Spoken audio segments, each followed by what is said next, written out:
Okay. So வந்து நாங்கள் இன்னைக்கு லாஸ்ட் கிளாஸில் வந்து யூனிட் 8, 9 அண்ட் 10 வந்து பேப்பர் இதை பார்த்தோம். சரியா? யூனிட் 8 பார்த்துட்டு தியரியை பார்த்துட்டு அதுலேயும் பேப்பர்ஸ் பார்த்தோம். அது மீட்டிங் எண்ட் ஆயிட்டு. ஸோ நாங்கள் இன்றைக்கி வந்து மிக முக்கியமான ஒரு பகுதியான எங்களோட மேனேஜ்மெண்ட் செக்ஷனில் நாங்கள் கால் எடுத்து வைக்க போகிறோம்.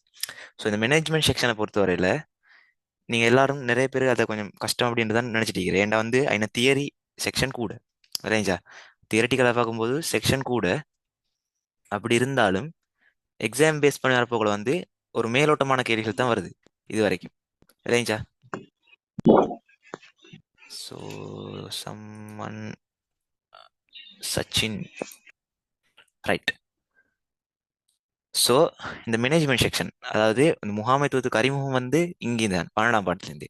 அதுக்கு பிறகு வந்து ஆப்ரேஷன் மேனேஜ்மெண்ட் 13ஆம் பாடம், அடுத்தது 14ஆம் பாடம் இந்த சந்தைப்படுத்தல் முகாமைத்துவம், அப்படின்ட்டு நிதி முகாமைத்துவம், மனிதவள முகாமைத்துவம் உண்டு. முகாமைத்துவ பாடம் தான் அதுக்கு பிறகு வரப்போகுது. அந்த 17 18 மட்டும்தான் அந்த ஐடி ரிலேட்டடாக இருக்கும். ஐடியும் அந்த பிஸ்னஸ் ப்ரொசஸ் சம்மந்தப்பட்டது. ஸோ இந்த மேனேஜ்மெண்ட் செக்ஷன் அப்படிங்கிறது வந்து என்னோட பார்ட் டூ மாதிரி தான் பார்ட் ஒன் ரெண்டும் சேர்த்து ஒரு வைட்டடான ஒரு ஏரியா.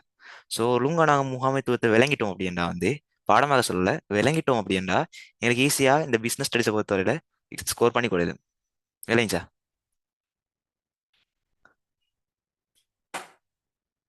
ஸோ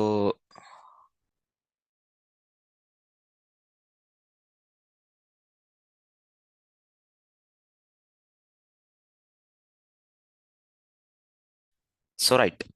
ஸோ அந்த வகையில் வந்து நாங்கள் இன்றைக்கி 12ஆம் படம் படிக்க போகிறோம். ஸோ இந்த மீட்டிங் கொஞ்சம் லென்த் ஆயிக்கும்.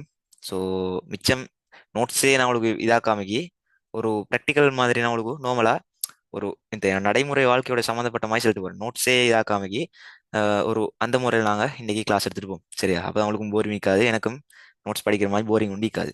ஸோ இந்த முகாமைத்துவம் அப்படிங்கிறது வந்து நாங்கள் எந்த இடத்துலையும் வந்து யூஸ் பண்ணக்கூடியது உண்டு. நாங்கள் எதே ஒரு விஷயத்தை மேனேஜ் பண்ண தெரிஞ்சால் தான் எங்களுக்கு அந்த லைஃப்லேயும் சரி, எங்களோட ஒர்க் ஜாப்லேயும் சரி, என்ன என்ன இருந்தாலும் எங்களுக்கு அந்த மேனேஜ்மெண்ட் அப்படிங்கிறது வந்து எங்களோட வாழ்க்கையோட சம்மந்தப்பட்டது உண்டு. நீங்கள் தியரட்டிக்கலாக படிக்கும்போது உங்களுக்கு அது விளங்காது. பட் இந்த நீங்கள் அதை ஒரு இன்ட்ரெஸ்டிங்காக உங்களோட அன்றாட வாழ்க்கையோட சம்மந்தப்படுத்தி பார்த்தீங்க அப்படின்னா வந்து உங்களுக்கு அது இன்ட்ரெஸ்டிங்கான ஒரு படமா இருக்கும். விளையாச்சா? ஸோ அதனால வந்து நாங்கள் இதை கொஞ்சம் மிச்சம் டீப்பாகவே இந்த தியரியை மட்டுமே படிக்காம ஒரு மிச்சம் முக்கியமான விஷயங்கள் அடுத்து வந்து ஒரு ரியல் லைஃப்ல எப்படி வாருது அதை மட்டும் நாங்கள் இந்த எக்ஸாமுக்கு வரக்கூடிய அந்த படிக்கக்கூடிய ட்ரிக் எல்லாத்தையும் சேர்த்து நாங்கள் இந்த மேனேஜ்மெண்ட் செக்ஷனை பார்ப்போம். சரியா?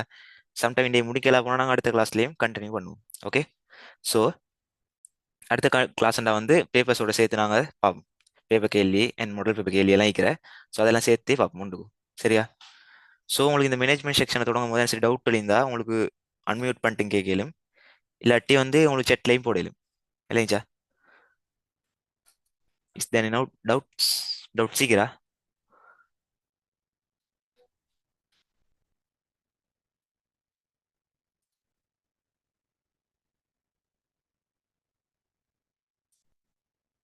So right. அப்படி உங்களுக்கு டவுட்ஸ் இருந்தால் வந்து எனக்கு ப்ரைவேட்டாகவும் கேட்கலும், இல்லாட்டி இந்த கிளாஸ்லேயும் எண்ணில் கேட்கவும் இல்லை. சரியா? ஸோ வந்து நாங்கள் முகாமைத்துவம் அப்படிங்கிற வந்து மேனேஜ்மெண்ட். சரியா? இந்த மேனேஜ்மெண்ட் நாங்கள் ஃபர்ஸ்ட் வரைவிலக்கணம். எந்த ஒரு விஷயமா இருந்தாலும் அது எந்த அப்படிங்கிறத விளங்கணும். முகாமைத்துவம் என்றாலும் நாங்கள் ஒரு விஷயத்தை மேனேஜ் பண்ணுறதுன்னு எங்களுக்கு தெரியும் சும்மா சாதாரணமாக. பட் ஒரு பிஎஸ் பொறுத்தவரை ஒரு வரைவிலக்கணம் வைக்கிறேன். ஸோ அந்த வரைவிலக்கணத்தை வச்சு தான் என்னோட முழுப்பாடமும் அமைஞ்சிக்கிறேன். விளைஞ்சா? அந்த வரைவிலக்கணத்தை வச்சு தான் என்னோட முழுப்பாடமும் இந்த வரைவிலக்கணத்துக்குள்ளே இந்த பாடம் அடங்கிடும். எந்த ஒரு பாடம் வாய்ந்தாலும் அதோட வரைவிலக்கணத்தை பார்த்தா அந்த முழு பாடத்துலையும் ஒரு சமரியா தைக்கும். விளைஞ்சா? அதுகளில் வரதுல தான் டீப்பாக அவங்கள அடுத்தடுத்த செக்ஷன்ல வரும். விளைஞ்சா? ஸோ அப்போ இந்த முகாமைத்துவத்துக்கான வரைவிலக்கணம் அளிக்கிறேன். சரியா? ஸோ இது எல்லாமே உங்களுக்கு தெரிஞ்சுக்கணும் யார் சின்ன அப்படிங்கிறது ஒரு மெயினான விஷயம் இல்லை.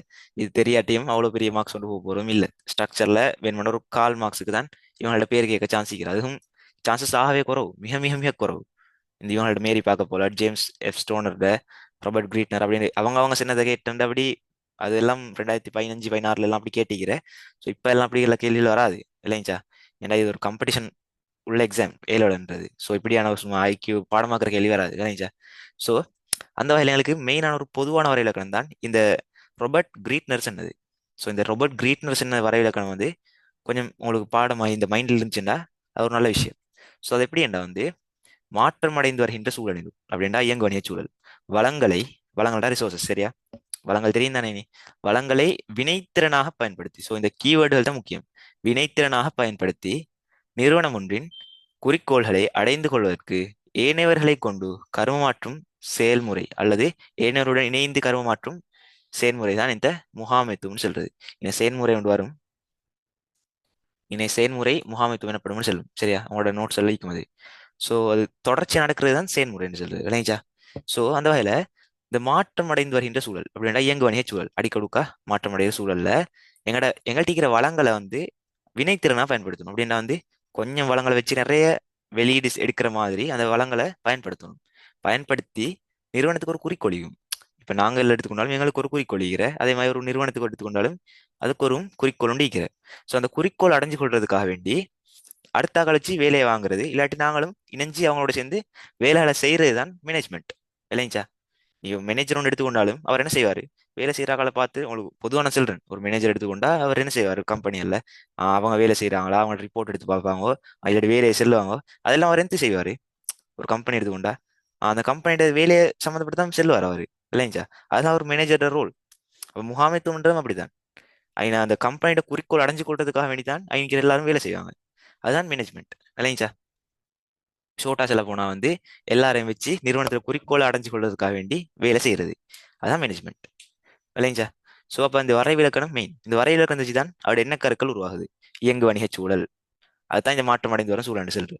இயங்கு வணிக சூழல தெரியும் தானே? சும்மா நார்மலா சொல்ல போனா வந்து இயங்கு வணிக சூழல்டா அடிக்கொருக்கா மாற்றம் அடைகின்ற சூழல். சிம்பிளா இல்லைங்களா? அடிக்கொருக்கா மாற்றம் அடைகின்ற சூழல். ஸோ இதெல்லாம் டீப்பா படிக்கணும் அப்படின்னு கேட்டா வந்து இங்க பாருங்க, அடிக்கடி மாற்றங்களுக்கு உட்பட வருகின்ற அக மற்றும் புறச்சூழல். ஸோ இது மாதிரியான கேள்விகள் வந்து அந்த ஸ்ட்ரக்சர்ல வந்தானே. ஸோ யாரோ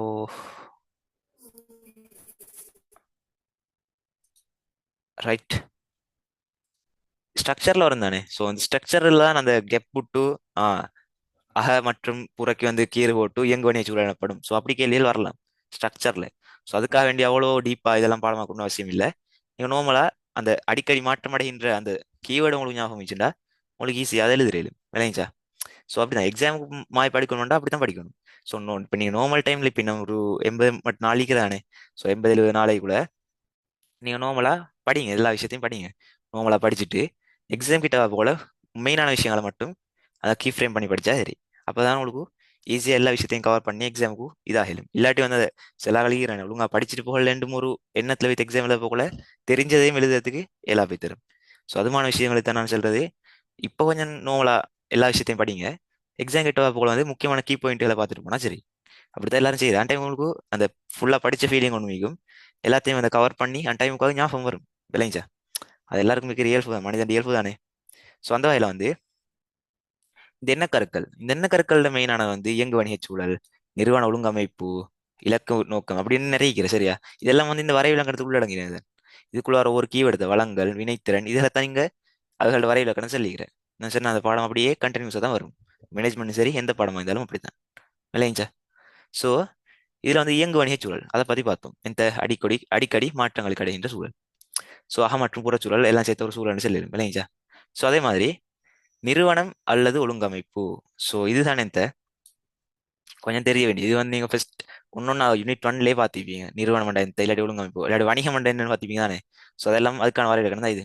ஸோ அப்போ உங்களுக்கு எந்த தெரியும் தானே, ஏதாவது ஒரு இலக்கு நடந்து கொள்வதற்காக வேண்டி அந்த நபர்கள் ஒன்றிணைஞ்சு செயற்பட்டது அப்படி என்று சிம்பிளா சொல்லி விளைஞ்சா. இல்லாட்டி நிறுவனம் இல்லாட்டி ஒழுங்கமைப்பு, அவ்வளவுதான் சிம்பிள். என்னோட பிஎஸ்ஸை பொறுத்தவரையில அந்த இலக்கு குறிக்கோள்ன்றது தான் நிறையவே விஷயங்களுக்கு வந்து கட்டாயமான ஒரு இந்த ஸ்டார்டிங் பாயிண்ட் ஆகிக்கும். அந்த ஸ்டார்டிங் ட்ரபிள்ன்றது வந்து அதுதான் விளைஞ்சா. பிஎஸ்ஸை பொறுத்தவரையில நிறைய விஷயங்கள், இப்போ அக்கௌண்டிங்கை பொறுத்தவரையில அந்த கணக்கீடுன்ற வேர்ட் வர மாதிரி பிஎஸ்ஸை பொறுத்தவரையில இந்த ஏதாவது இலக்கொன்று அல்லது நோக்கம் ஒன்று அடைந்து சொல்வதற்காக அப்படின்னு வரும். இல்லாட்டி எக்கனாமிக்ஸை பொறுத்தவரையில பொருளாதாரம் ஒன்றில் தான் அதெல்லாம் ஸ்டார்ட் ஆகும். ஸோ அப்படி எல்லாம் ஒரு ஸ்டார்டிங் பாயிண்ட் இருக்கிற எனக்கு இந்த கொமர்ஸை பொறுத்தவரையில. ஸோ அதை கொஞ்சம் அதெல்லாம் ஒரு ட்ரிக் தான், கொஞ்சம் ஞாபகம் வச்சுக்கொண்டா உங்களுக்கு எழுதலும். ஸோ ஒரு நிறுவனம் அல்லது ஒழுங்கமைப்பு என்று வரைவிலக்கணம் கேட்டா ஏதாவது ஒரு இலக்கொன்று அடைஞ்சுவதற்காக வேண்டி தனிநபர்கள் ஒன்றிணைஞ்சு செயற்பட்டது, அது சிம்பிளா தெரியும் தானே. அதெல்லாம் ரிப்பீட்டடாக நீங்கள் படிச்சிருப்பீங்க. ஸோ அவ்வளோ டீப்பாக போகல சரியா. ஸோ இந்த நான் இந்த ஒவ்வொன்றாவே போகாமக்கி மெயினான விஷயத்தெல்லாம் கொஞ்சம் பார்த்துருப்போம் சரியா. கொஞ்சம் குயிக்காக அமைக்கணும், உங்களுக்கு விளங்கக்கூடிய அமைக்கணும். எல்லாத்தையுமே படித்தா வந்து மேலே படிச்ச மறந்துடும். ஸோ அதுதான் நிறைய விஷயங்கள் நடக்கிய. அதனால வந்து நான் கொஞ்சம் மேலோட்டமாக பார்த்துட்டு போவோம் சரியா. அடுத்த விஷயம்தான் இலக்கு நோக்கம். இது வந்து உங்களுக்கு ஸ்கூல்லேயே படிச்சு தர மாதிரி தான் இருக்கும் விளைஞ்சா. ஏன்டா வந்து நான் நீங்க இப்ப 2 3 முறை படிச்சிருப்பீங்க ஸ்கூல்லேயே படிச்சு நீங்களும் வாசிச்சு எக்ஸாம்ஸ்களுக்கும் ப்ரிப்பேர் ஆகி. ஸோ அப்படி நிறைய முறை படிச்சிருப்பீங்க. அதனால நாங்கள் கொஞ்சம் குயிக்காக இருப்போம். அப்பதான் எங்களுக்கு நிறைய விஷயத்தை கவர் பண்ணிட்டு ஒரு லைட்டா ஒரு ரீகேப் பண்ணும் பார்க்கலாம் ஈஸியா இல்லைங்களா. ஸோ இந்த இலக்கு நோக்கம். ஸோ இலக்கு நோக்கம் அப்படிங்கிறது வந்து உங்களுக்கு எந்த அந்த கீவேர்ட் ரெண்டுக்கும் ஒரே ஒரு கீவேர்ட் தைக்கிற நீண்ட காலம் குறுங்காலம். நீண்ட காலம் குறுங்காலம் அப்படின்ட்டு அந்த ஞாபகம் வைக்கிறதானே. நீண்ட காலம் குறுங்காலம் அப்படி முடிக்கிறதானே அதை ஞாபகம் வச்சுக்கோடா சரி. இலக்கு அந்த குறிக்கோளுக்கும் இலக்குக்கும் சாரி இது இலக்க நோக்கம் ஒன்றுதான். சரியா. ஸோ இந்த இலக்குக்கும் குறிக்கோளுக்கும் அப்படிங்கிறது வந்து உங்களுக்கு அந்த நீண்ட காலம் இலக்கண்டா நீண்ட காலம் குறிக்கோளண்டா குறுங்காலம் அப்படின்ட்டு உங்களுக்கு ஞாபகம் வச்சுக்கொள்ளும் விளைஞ்சா. So right. அடுத்த விஷயம் உற்பத்தி திறன். இந்த உற்பத்தி திறன் நிற்கிறதானே இது வந்து கொஞ்சம் இந்த முகாமைத்துவத்தில் வந்தாலும் இதை பற்றி நீங்கள் ஒரு ஸ்டார் மார்க் போட்டு வச்சாலும் கேஸ் இல்லை உங்களோட தியரி கோப்பில். இந்த உற்பத்தி திறனை பற்றி கொஞ்சம் விரிவாக கேள்விகள் வந்து கொண்டே இருக்குது. எப்படின்னா வந்து 24ல் கொஞ்சம் தொட்டியிருந்தாங்க, 25ல் கொஞ்சம் தொட்டியிருந்தாங்க, இப்போ 26க்கும் வரலாம். ஸோ அப்படி கொஞ்சம் அவன் அதை விரிவுபடுத்திட்டு வராங்க உற்பத்தி திறனை பற்றி ப்ரொடக்டிவிட்டியை பற்றி கேள்விகளை. ஸோ இந்த உற்பத்தி திறனை பற்றி கேள்வி கேட்டா இந்த உள்ளீட்டுக்கும் வெளியீட்டுக்கும் இடையிலான விகிதாசார தொடர்பு. வினைத்திறன் வேற உற்பத்தி திறன் வேற சரியா. வினைத்திறன் உற்பத்தி திறன் உண்டான வச்சு கேள்வி கேட்கும் மேலும்.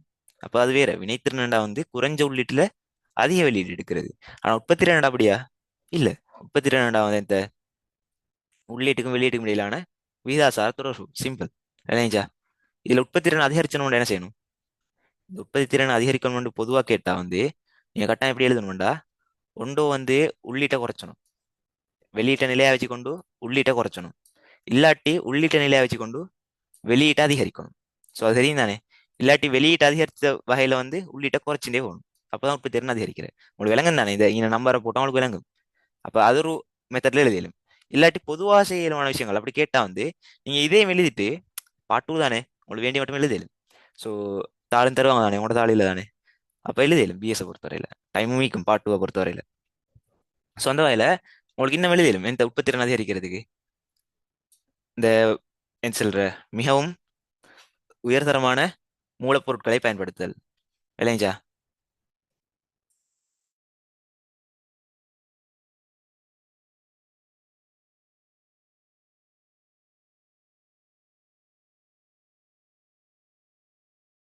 So right. அதே மாதிரி வந்து வெளியீடு வெளியீடு அதிகரிக்கிறது இல்லாட்டி உள்ளீடை குறைக்கிறது அப்படி நீங்க தனியா சிம்பிள் எழுத அப்படி இல்லைன்னா பிள்ளையாயிரும். உள்ளீட்டை குறைத்தல் சும்மா இல்லைன்னா மொட்டை அழிட்டுண்டா அதுக்கான அந்த பண்புல வராது அது விளைஞ்சா. வெளியீட்டு நிலையாக வைத்துக் கொண்டு உள்ளீட்டை குறைத்தல் அப்படி எழுதினா தான் அதுக்கு ஒரு முழுமையான மார்க்ஸ் ஒன்று கிடைக்கும். விலங்கு தானே அது விளைஞ்சா. டன். ஸோ அடுத்த ஒரு என்ன கருதான் செயன்முறை. செயன்முறைன்னா இந்த தொடர்ச்சியாக நடைபெற்ற ஒரு செயற்பாடு அவ்வளவுதான். அவ்வளவுதான் தான் போகும் எனக்கு வேற ஒன்று தேவையில்ல. தொடர்ச்சியாக ஒரு செயல் தொடர்ச்சியாக இடம்பெறுதல் செயல்முறை எனப்படும் அவ்வளவுதான். இப்ப முகாமைத்துவ கர்மம்ன்றது வந்து ஒரு முறை செய்ய மாட்டாங்களே, ஒரு முறை உற்பத்தி செய்ய மாட்டாங்களே. ஸோ தொடர்ந்து நடக்கும் இல்லைங்களா.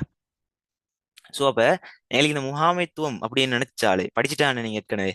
ஸோ அப்ப அப்படி இருந்தா நீங்க ஒன்னாவது உங்களுக்கு நினைவு வரணும், கேட்டோடனே செல்லக்கூடிய வைக்கணும் இந்த முகாமைத்துவ கர்மங்கள் விளைஞ்சா. இந்த முகாமைத்துவ கர்மங்கள் என்றால் அந்த நாளையும் செல்லச்சுன்னா டக்குன்னு உங்களுக்கு வாய்க்கு வந்துடணும். அந்த ஏபிசிடி செல்ற மாதிரி கொமர்ஸ் ஸ்டூடெண்டா ஒரு பிஎஸ் ஸ்டூடெண்டா வந்து கட்டாயம் உங்களுக்கு இது டக்குனு ஞாபகம் வந்துடும். திட்டமிடல் ஒழுங்கமைத்தல் நெறிப்படுத்தல் கட்டுப்படுத்தல் வேண்டி அப்படின்னா திட்டமிடல் ஒழுங்கமைத்தல் நெறிப்படுத்தல் கட்டுப்படுத்தல் அப்படின்ட்டு ஓர்டருக்கு செல்றதுக்கு தெரியணும். ஓர்டருக்கு சும்மா குழப்பையும் செல்ல வேணா ஓர்டரே செல்லணும். அதுதான் ஒழுங்கான முகாமைத்துவ கர்மங்கள். விளைஞ்சா அது உங்களுக்கு தெரியணும் கட்டாயம்.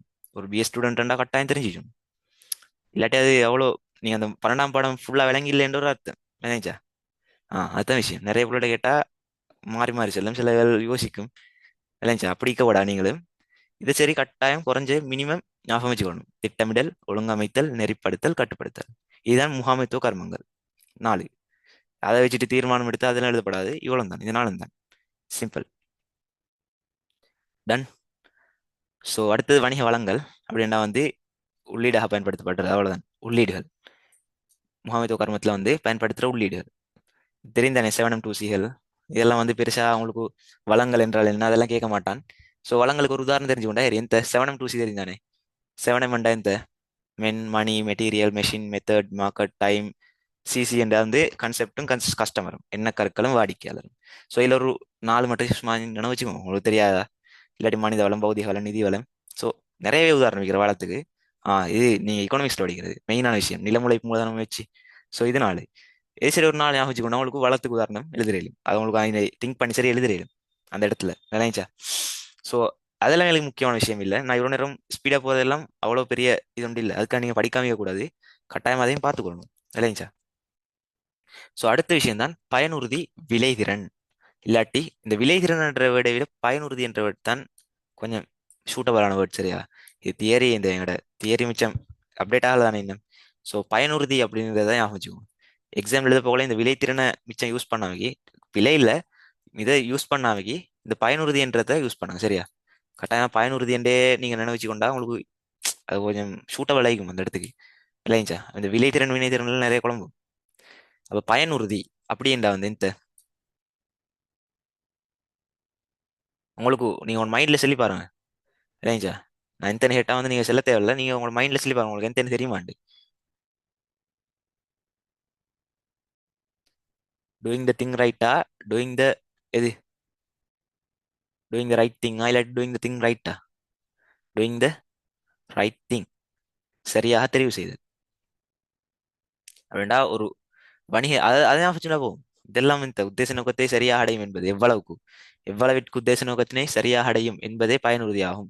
ஸோ விளைதிறன் அடைந்த உத்தேச நோக்கத்தினை எந்த அளவுக்கு சரியாக அடையும், இந்த இந்த கொஞ்சம் ஞாபகம் வச்சுக்கோங்க சரியா. அந்த நீங்க சரியானதை தெரிவு செய்தல் அப்படிங்கிறதை விட இதையும் கொஞ்சம் ஞாபகம் வச்சுக்கோங்க சரியா. ஏன்டா வந்து பாட்டோன்ல கேட்கலாம். எந்த அளவுக்கு இதுக்கு இந்த கேள்வி நிறைய முறை வந்திருக்கிறேன். ஒரு நிறுவனம் எந்த அளவுக்கு உத்தேச நோக்கத்தினை சரியாக அடையும் என்பதை இந்த ஸ்பேஸ் விட்டு எனப்படும்படி ஏற்றுக்கும். ஸோ உங்களுக்கு பயனுறுதி எந்த நீங்க ஞாபகம் வச்சுப்பீங்க, சரியானதை தெரிவு செய்யணும் ஞாபகம் வச்சுப்பீங்க. ஸோ அதுக்கு மிக சம்மந்தமே இல்லை. ஸோ டைம் நீங்க குழம்புவீங்க. அதுதான் இந்த மெயினான வரைவிலக்கணம் தான் இது. ஒரு நிறுவனம் எந்த அளவுக்கு உத்தேச நோக்கத்தினை சரியாக அடையும், விளைஞ்சா அதுதான். ஸோ அதுதான் doing the right thing. So அடுத்த வினைத்திறன்.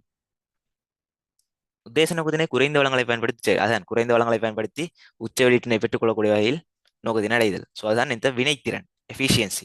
அதுதான் டூயிங் த திங் ரைட். அது வந்து டூயிங் த ரைட் திங், இது வந்து doing the thing right. So அது ரெண்டுக்கும் டிஃபரெண்ட் தெரியும் தானே, பயனுறுதிக்கும் வினைத்திறனுக்கும். ஸோ அதை ஞாபகம் வச்சுக்கணும் இல்லைங்களா. இது ரெண்டும் கொஞ்சம் மெயினான விஷயம். அதான் நான் கொஞ்சம் இதாக சொல்லி தந்து. பயனுறுதி வினைத்திறன்ன்றது வந்து அடிக்கொரு எக்ஸாம்லையும் கேள்விப்பட்ட ஒரு வேர்ட் தான் சரியா. ஸோ அடுத்த விஷயம், இந்த விஷயம் தெரியும் தானே. பயனுறுதிக்கும் வினைத்திறன் இடையிலான தொடர்பை கூறுக அப்படின்டா வந்து உங்களுக்கு இதை வச்சு எழுதியலும் விளைஞ்சா. ஒன்னாவது வந்து ரெண்டு இது 4 மார்க்ஸ் வேலை கேட்டாந்தா அப்படின்டா. பயனுறுதி என்ற வினைத்திறன் எழுதிட்டு ரெண்டுக்கும் டிஃபரன்ஸ் எழுதிட்டு வரையில கணக்கில் டிஃபரன்ஸை. ஸோ இப்படி எழுதியலும் எந்த சரியான விடயம் சரியா செய்வட்டா இந்த வினைத்திறனும் பயனுறுதியுமாக விடயமாக அமையும். உங்களுக்கு இதை வச்சு இந்த சார்ட்டை வச்சு எழுதியலும் இல்லைங்களா. ஸோ இந்த சார்ட் இல்லை அதை கல்வி வேண்டா. கிளாஸ் ரெக்கார்டிங் போட்ட ஒரு ஸ்கிரீன்ஷாட் அடிச்சுங்க, இல்லாட்டி நான் இந்த நோட்ஸை உங்களுக்கு குரூப்ல ஷேர் பண்றேன் சரியா. ஸோ இந்த குரூப்ல ஷேர் பண்றது நோட்ஸை வந்து யார்ட்டையும் ஷேர் பண்ண வேணாம், வேண்டாம் இல்லை ஒரு ஓட்டமாக்கு ஒன்றும் போட்டில்லை. ஸோ யாருக்கும் ஷேர் பண்ண வேணாம், ஒரு கைண்ட் ரிக்வஸ்ட். ஸோ அதோட ம், இந்த நோட்ஸை நீங்க உங்களுக்கு வச்சுக்கோங்க சரியா. ஸோ நான் அப்படியே ஷேர் பண்ண வேணும் அப்படின்ற வந்து வேற எங்களோட சேருன்றதானே. ஸோ அவர் எங்களே நம்பி தாரது. அது மாதிரி வேற யார் இன்ஸ்டியூட்ல எடுத்துட்டாங்கண்டா அவங்களோட ஓட்டமாக்க போட்டு அவங்க இஷ்யூ பண்ணா நாங்கள் படிக்கிறதுக்காண்டி சொல்லல, யாரும் படிச்சா எங்களுக்கு இதுதானே நன்மை தானே. ஸோ வேற இன்ஸ்டியூட் மாதிரி எடுத்து அதை அவங்களோட ஓட்டமாக்க போட்டு இதாக்கிடுவாங்க. இது இன்னும் ஓட்டமாக்க போடாதான் தப்பு உண்டாக்கிறீங்க. ஸோ அவங்களோட ஓட்டமாக்க போட்டு இஷ்யூ பண்ண எங்களோட ஹார்ட் ஒர்க் எல்லாம் வீணா போய் திரும்ப தான் சரியா. ஸோ அதனால தான் ஷேர் பண்ண வேணும்னு சொல்றேன். ஸோ ரைட், பாருங்க. தனிநபர்களின் இலக்குகளை நோக்கங்களையும் அடைந்து கொள்வதில் முகாமைத்துவம். ஸோ இந்த விஷயம் வந்து இப்ப கிட்டத்தட்ட கேள்வியில கேட்டிருந்தாங்க. இது வந்து இதுக்கெல்லாம் மார்க்ஸ் கொடுத்திருந்தது எப்படின்னா வந்து திங்க் அண்ட் ரைட்டுக்கு தான் மார்க்ஸ் கொடுத்திருந்தாங்க அப்படின்னா வந்து யோசிச்சு எழுதின கிட்டத்தட்ட சரியா இந்த எல்லாத்துக்கும் மார்க்ஸ் கொடுத்திருந்தாங்க. என்னோட சார் ரெண்டும் பேப்பர் மார்க்கிங் போறதால அவர்கிட்ட கேட்டு நிறைய விஷயம் கேட்டுக்கொண்டேன். ஸோ அவர் மாத்தான் சொன்னாரு, அந்த அவங்களோட சூப்பர்வைசர் மாத்தான் சொன்னாராம், அந்த விட கேள்விக்கு எங்களுக்கு அந்த என்ன சொல்ற நடைமுறையோட பொருத்தமாயிருந்துச்சுன்னா அவங்க மார்க்ஸை கொடுத்திருந்தாங்க இல்லைங்களா. சொந்த வாயில வந்து இதெல்லாம் வந்து பாடமாக்கி நிக்கணும் அப்படின்றது ஒரு விஷயம் இல்லை. ஸோ வந்து ஒரு மேனேஜ்மெண்ட் உங்களோட வாழ்க்கையில நீங்க ஒரு விஷயத்த திட்டமிட்டு செஞ்சால் இருக்கிற நன்மையை தான் இன கேட்டிக்கிற இல்லைங்களா. அதை எப்படி நீங்க திட்டமிட்டு செய்யற அதான் நேரத்தை முகாமித்துவம் செய்தல், வினைத்திறனை மேம்படுத்தல். ஸோ இதே மாதிரி இல்லாமக்கு உங்களுக்கு யோசிச்சும் எழுதலும் இல்லைங்களா. அதே மாதிரி இந்த அமைப்போன்ற இலக்கு நோக்கங்களை அடைந்து கொள்வதில் முகாமைத்துவத்தின் அப்படின்னா முகாமைத்துவம் எப்படி தாக்கம் செலுத்துது அப்படிங்கிறத என்ன சொல்ல வரேன் இல்லைங்களா? ஸோ அந்த வகையில் உங்களுக்கு தெரியும் தானே, ஒரு நிறுவனம் ஒன்று எடுத்துக்கொண்டு அதோட நோக்கம் வந்து ஆகும். பிரதான நோக்கம் லாபம் உழைத்தல். சரியா? லாபத்தை உச்சப்படுத்தல், அதே மாதிரி நட்டத்தை இழிவுபடுத்தல், சந்தை பங்கை உயர்வடை செய்தல் இல்லைங்களா? ஸோ அதே மாதிரி போட்டி வணிகங்களை விட நல்ல சிறப்பாக வேலை செய்தல், இந்த வளர்ந்து வாருது. ஸோ அதுகள் தான் மெயினான விஷயம். ஸோ அதைத்தான் என்ன அப்படியே சொல்லிக்கிறாங்க. இலாபத்தை உச்சப்படுத்தல், சந்தை விரிவுபடுத்தல், சந்தை பங்கினை விருத்தி செய்தல், அதே தான் விஷயம். இன்னைக்கு அந்த முகாமைத்துவம்ன்ற வேர்டை போட்டு அதே நோட்ஸை போட்டிக்கிறேன். ஸோ இதுதான் விஷயம். விளையினா அந்த உங்களுக்கு ப்ராக்டிக்கலா நீங்க எழுதுற போல தான் பிஎஸ்ல மார்க்ஸஸ் இன்க்ரீஸ் ஆகும். நீங்க பாடமாக்கின்னு வைத்தா இந்த மறந்துண்டா அது அவ்வளோ இது உண்டாயிக்காது. நீங்க எப்பயும் பிஎஸ் எழுத போல அந்த ப்ராக்டிக்கல் மைண்டை கொஞ்சம் யூஸ் பண்ணணும். நடைமுறை வாழ்க்கையோட எங்களோட புத்தகத்துக்குள்ளே காமிக்கி கொஞ்சம் வெளியிறங்கி அந்த விஷயத்துலயும் எழுத போகல உங்களுக்கு நிறைய மார்க்ஸ் கிடைக்கும் இல்லைங்களா? ஏன்னா சேர்மாரும் இப்ப அப்டேட்டான சேர்மார் தைக்கிறேன். அந்த பழைய கிழவன் சேர்மார் எல்லாம் திருத்துறது எல்லாம் குறவு இப்ப இல்லைங்களா? சூப்பர்வைசர்ஸ் மாரும் இப்ப இந்த யங் டீனேஜ் ஆக்கள் தைக்கிறேன். ஸோ அதனால வந்து பெருசா இது ஒன்று இல்லை இல்லைங்களா? ஸோ அதனால வந்து நீங்க உங்களுக்கு யோசிச்சு எழுதிருந்தாலும் அதோட தொடர்புபடுத்தி எழுதணும், அவ்வளவுதான். தொடர்புபடுத்தி எழுதணும். அதுதான் எனக்கு மெயினான விஷயம். சரியா? So right. இதெல்லாம் அப்படிதான விஷயங்கள் தான். இதெல்லாம் பாடமாக்கி நிற்காங்க. அணியா டைம் உங்க டைமும் வேஸ்ட் ஆகும். சும்மா அணியாத்துக்கு இதாக தேவையில்ல. அந்த இடத்துல உங்களுக்கு பார்த்து எழுதி கொள்ளிடும். சரியா? நாங்கள் பார்ட் டூ செய்யும் தானே, பார்ட் டூ செய்ய போகல உங்களுக்கு இதெல்லாம் எழுதுற மெத்தட ஐநா வச்சு உங்களுக்கு எழுதுற மெத்தட சொல்லித்தரேன். சரியா? So right. ஸோ அந்த விஷயத்த நான் ஸ்கிப் பண்ணிட்டு அடுத்த விஷயத்துக்கு வரும். என்னோட மெயினான விஷயம் ஹென்ரி மிஸ்பர்க் அவங்களோட இந்த வஹீஃபாகங்கள், முகாமைத்துவ வஹீஃபாகங்கள் அப்படிங்கிற செக்ஷனுக்கு வரும்.